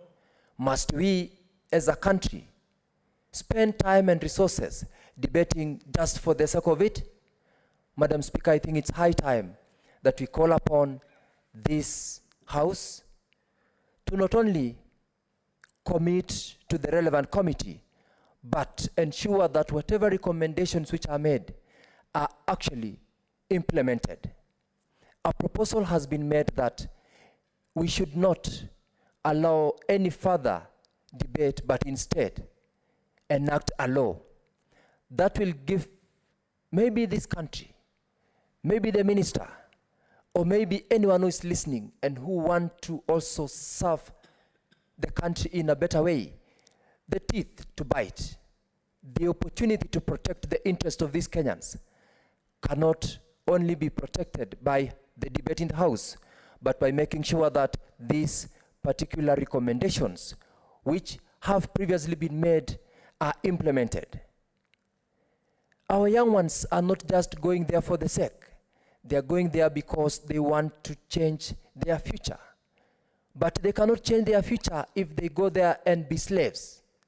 They cannot support their parents or siblings who've been left behind if they become slaves. Instead, they become worse because, Madam Speaker, they don't sleep when they know one of their sibling, one of their own, might not come back alive, might be brought to this country as a corpse or in a coffin, or worse still, might never be seen in their generation. It does not help them at all, and it's better to have them here and in poverty. Madam Speaker, the 6 proposals that the Honorable Senator has proposed that the committee must push through to have them are very important. They are very key. And Madam Speaker, when we speak about the unity of this House in debating this motion, it is so important that when such proposals are made, we ask ourselves the question as to where do we start ensuring that they are implemented. And it has been debated, it's been said that let us do that which is right. Madam Speaker, I want to add that the agencies, whether they are licensed or not, because it cannot be that we could be having licensed agents taking our young girls and boys out there and are unable to trace them or are unable to give us the statistics. I believe there must be a missing link between the ministry, the agents which are being licensed, and their role or the implementing entity or the authority that ensures that they do their role and they take responsibility for our own people who've been sent out there. Madam Speaker, I also would like to say we need to do a very comprehensive audit of those agencies, whether local or international, whether within this country or in such foreign lands, so that we have an audit trail of the number of Kenyans who are either safe or not safe for purposes of whatever proposals that we are going to make in the House to meet those specific people who are out there. Madam Speaker, we cannot say we will continue debating if there is no action. It is time to call it action time and action time. Madam Speaker, I support and I congratulate the Honorable Senator Veronica Ndwati for this timely motion, and I urge the rest of the members to make sure that we follow through whatever recommendations and proposals that have been debated, that have been made, to ensure that we do not come back again in the next session to debate the similar things. We do not again experience and watch on national TV our own suffering, calling for help, subjected to inhuman conditions, yet we have a government that has committed to support, to help, and to ensure that they create employment not only for the young ones, but for the generations to come. Madam Speaker, I support. Thank you. Thank you, Senator. Senator Gloria.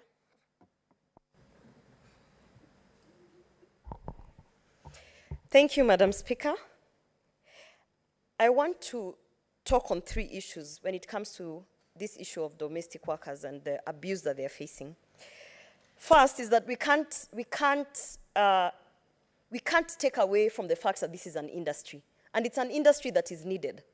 And as a matter of fact, I heard Senator Halwale say that, you know, we don't want to send our youth and our young people over there to be cleaners. That is actually not the issue at hand.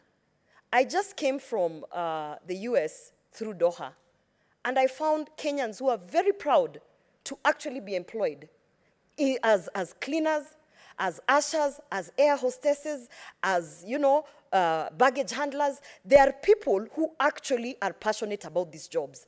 And so the issue is not what kind of jobs are Kenyans doing. The issue is the safety and the security of the Kenyans who are working there. So that is the first thing that I think we need to dispel.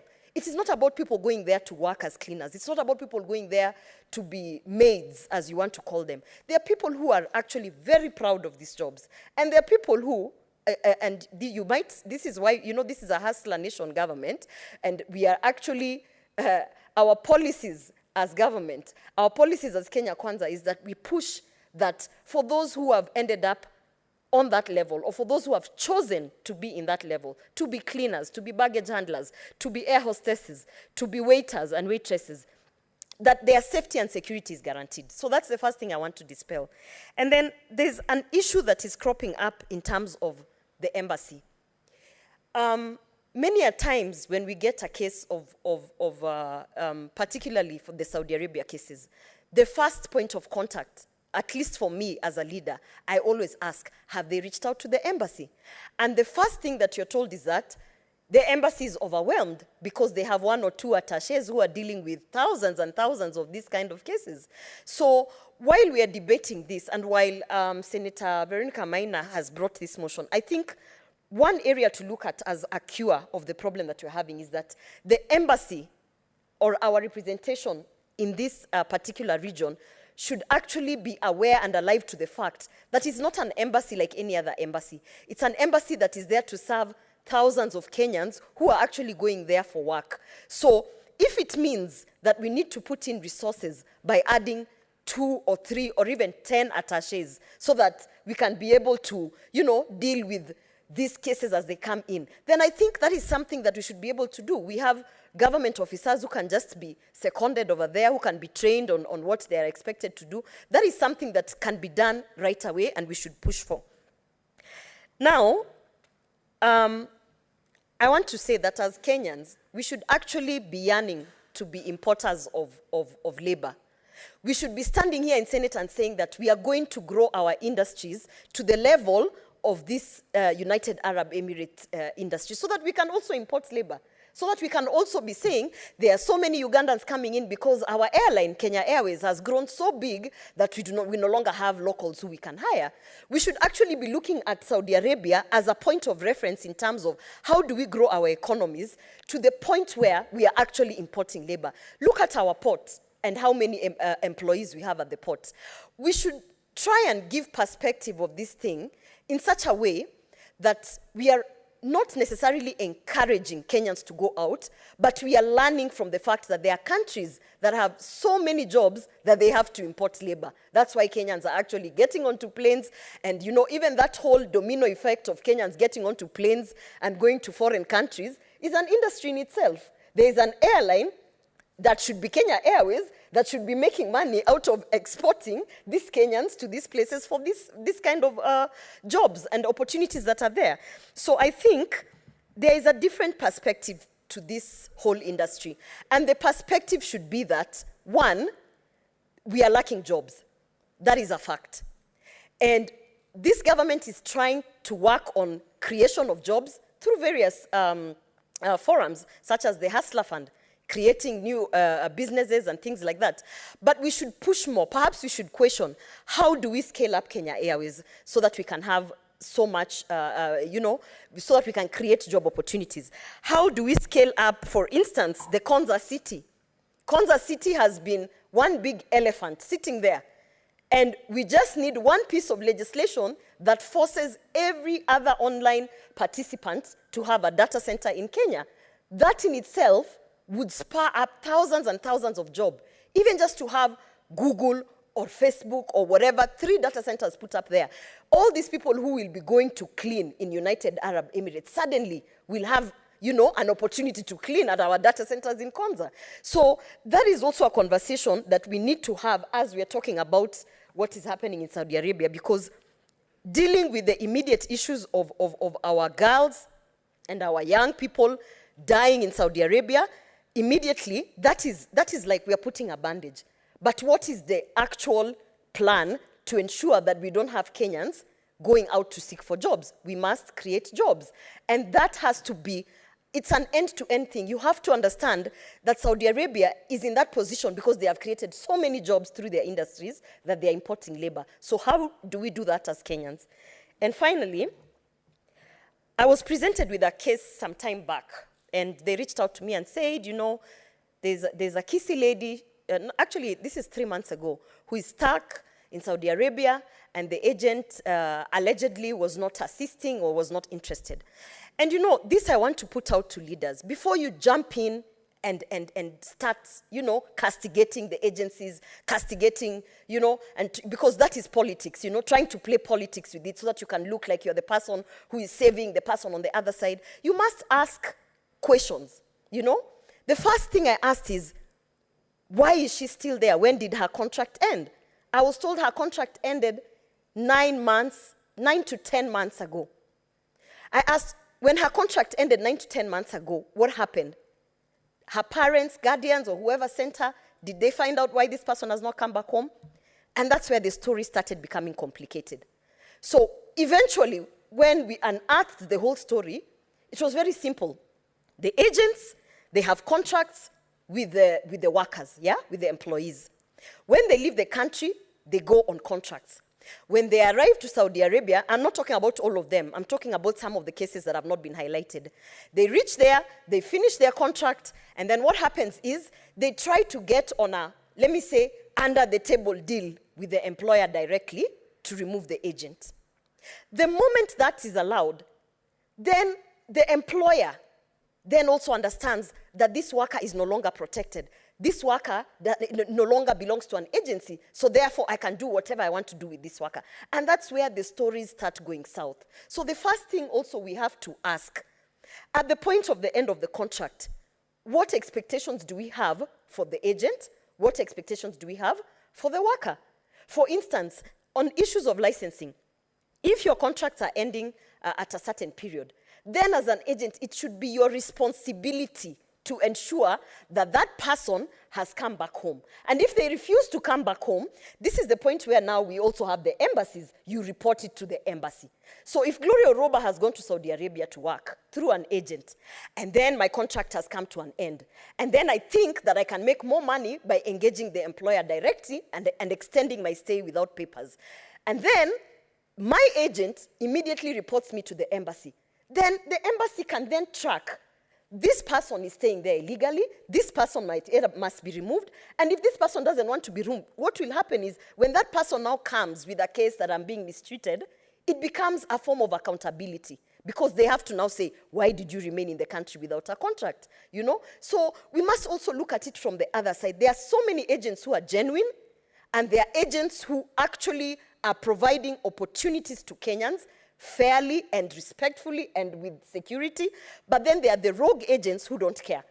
And those are the ones who we should be targeting, such that any license that needs to be renewed, there should be an accountability of how many people have you taken, how many have actually come back. And these ones who have not come back, what did you do about it? Did you report it to the embassy? Did you actually put it as a statistic, work with the Ministry of Foreign Affairs, try to bring them back home? There should be a level, because there's no accountability at this point. You go with the contract, if you choose to stay, you stay. And no one holds anyone accountable, and that's where all the problems begin. So finally, I would say, the issue of the payments being made to Kenya in terms of foreign remittance cannot be ignored. We need it. There are families who are actually dependent on this money. And there are families who are actually using this money as a source of capital to set up businesses.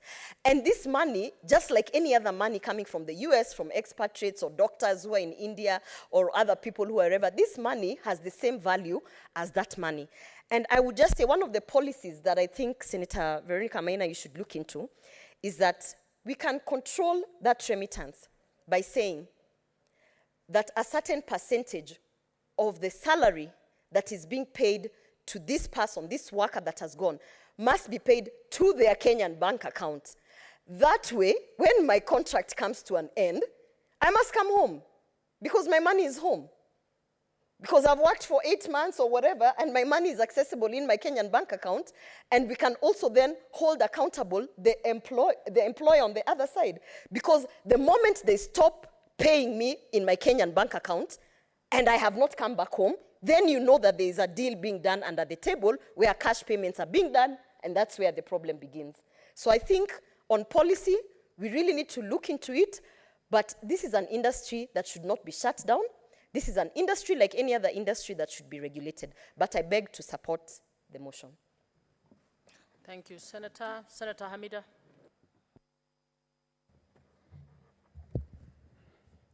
Asante, Madam Speaker. Na mimi pia nataka kuunga mkono huu mjadala umeletwa na Senator Veronica Maina. Kusema kweli huu mjadala umekuwa unatatanisha sana. Wasichana wetu tumeona kweli wameumia, wamenajisiwa, wananyimwa pesa na wafanyikazi na wale walioandika.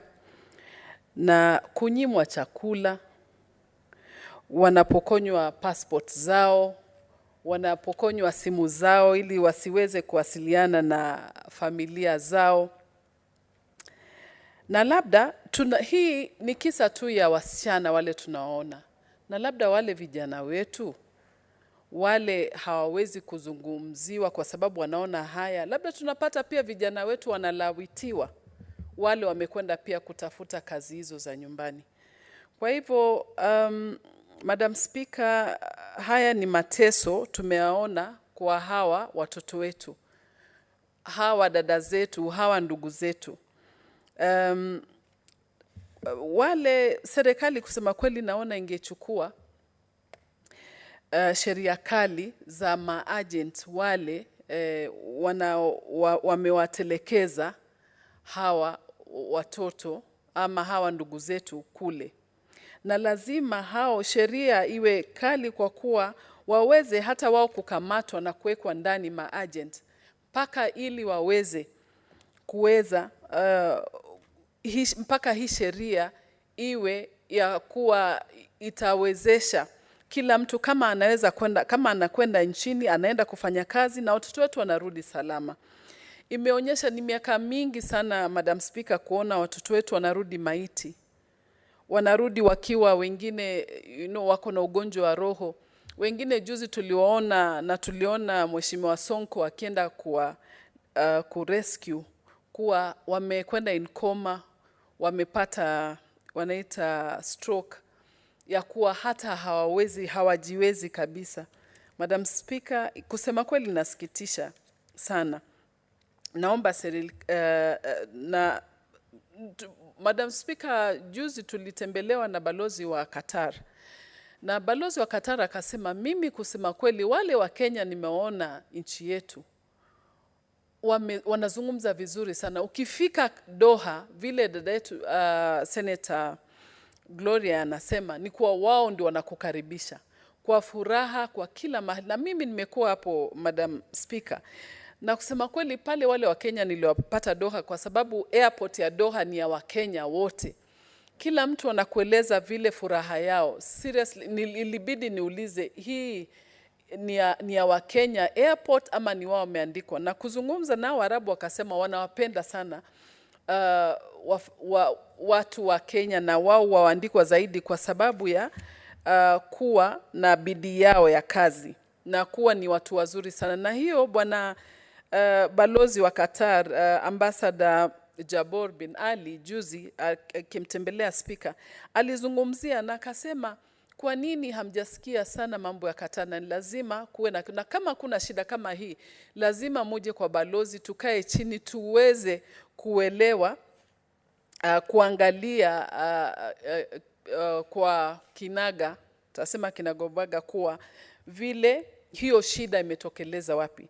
Kila mara nauliza Madam Speaker, kwa nini ni Saudi Arabia peke yake sana? Wengine pia inaonekana, lakini sana kwa Saudia. Mpaka sasa sijaelewa, lakini nataka kumpa kumweleza Senator Veronica ya kuwa juzi nilikuwa na balozi wa Saudia na ni balozi nafikiria amerudi tu juzi amenipa kadi yake na amesema twende tukamuone, na kitu cha kwanza nilizungumza naye ilikuwa ni haya mambo ya vijana wetu kwenda kule na kusumbuliwa, kuadhibiwa, kuuliwa. Akasema haya mambo labda mpaka tukae chini. Kwa hivyo nataka kumwalika Senator Veronica kuwa siku zile tutakuwa na nafasi twende na yeye, kwa sababu balozi wa Saudia amenialika kwake ili tuzungumzie haya mambo. Na pia ningeomba Hustler Nation kwa hii serikali ya sasa ya William Ruto kuwa tuweze kutafuta nafasi ya watoto wetu hapa Kenya wao waweze kufanya kazi. Kwa nini tuwasumbue sana? Watoto wetu wanakwenda kutafuta riziki yao kwa sababu hapa sana imekosekana. Tuliambiwa kuna mambo ya mama mboga na nani wote wataweza kusaidiwa, vijana watasaidiwa. Kuna mambo ya bottom up. Kwa hivyo tunaomba, ili kwa sasa wamepewa nafasi serikali hii ya wao kuonyeshana ubingwa ya kuweza kupatia vijana wetu kazi. Na la mwisho, Madam Speaker, nataka kuwapa wazazi, familia ya wale wote wamepoteza watoto wao, ndugu zao, familia yao huko Saudi Arabia. Nataka kuwapa pole sana, kwa sababu kila siku ukiona maiti ikiletwa inasikitisha sana, lakini bado nauliza, huku ni Saudi Arabia. Saudi Arabia iko karibu na kule sisi Waislamu tunaita Maka. Tunashangaa kwa nini unyama huu unatendewa hawa watu wetu wa Kenya. Na sisi tunajua kwa Wakenya wana bidii ya kazi, wako na uaminifu wengi wao, na hatuelewi ni kwa nini wao peke yao, na labda sio wao, labda nchi zingine pia wanalia vile vile sisi tunalia na hawa watu wetu. Kwa hivyo hili ni jambo la unyama, hili ni jambo la kusikitisha. Kwa hivyo tunaomba tafadhali serikali ya Kenya na kushikana na serikali ya Saudi Arabia ili iweze kuleta haya mambo yakamilishe, tuweze kuona kuwa kumekuwa na wale watu wale wametendewa unyama kuwa at least wameweza kuwajibika, kuweza kurudishiwa, kama wale waliumiza tuseme kulipwa ama kufanya. Lakini kama pesa, ushapoteza mtu wako, pesa haikusaidii, lakini bado iwasaidie wale wazazi, wasichana wao, vijana wao walikwenda kufanya kazi na hawakurudi, wamerudi kama maiti, nao iweze kuwarudishia pia kitu wazazi wao waweze kuweza kusaidika kidogo. Na pia nataka kumshukuru dada yetu Senator Gloria kuwa ametufungua pia macho ya vile hayo mambo ameleta, kusemea kuwa tuangalie mambo mengine, kama shida iko kwa agent ama shida iko kwenye hao watu wa Saudia kwa kazi yao, na kama contract zao zimekwisha, ili angaliwe ni kwa nini hiyo shida inapatikana. Madam Speaker, na mimi naomba kusupport huu mjadala. Asante Madam Speaker. Asante sana. Senator Murgor.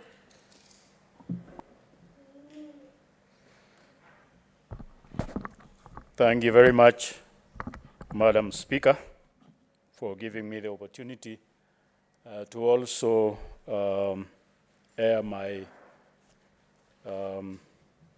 views on this topic, and also thank Senator Veronica for bringing up this topic. This is a discussion that has gone on, Madam Speaker, before even some of us were here, because it is a discussion that was on with the other Parliament or the Senate of before we came.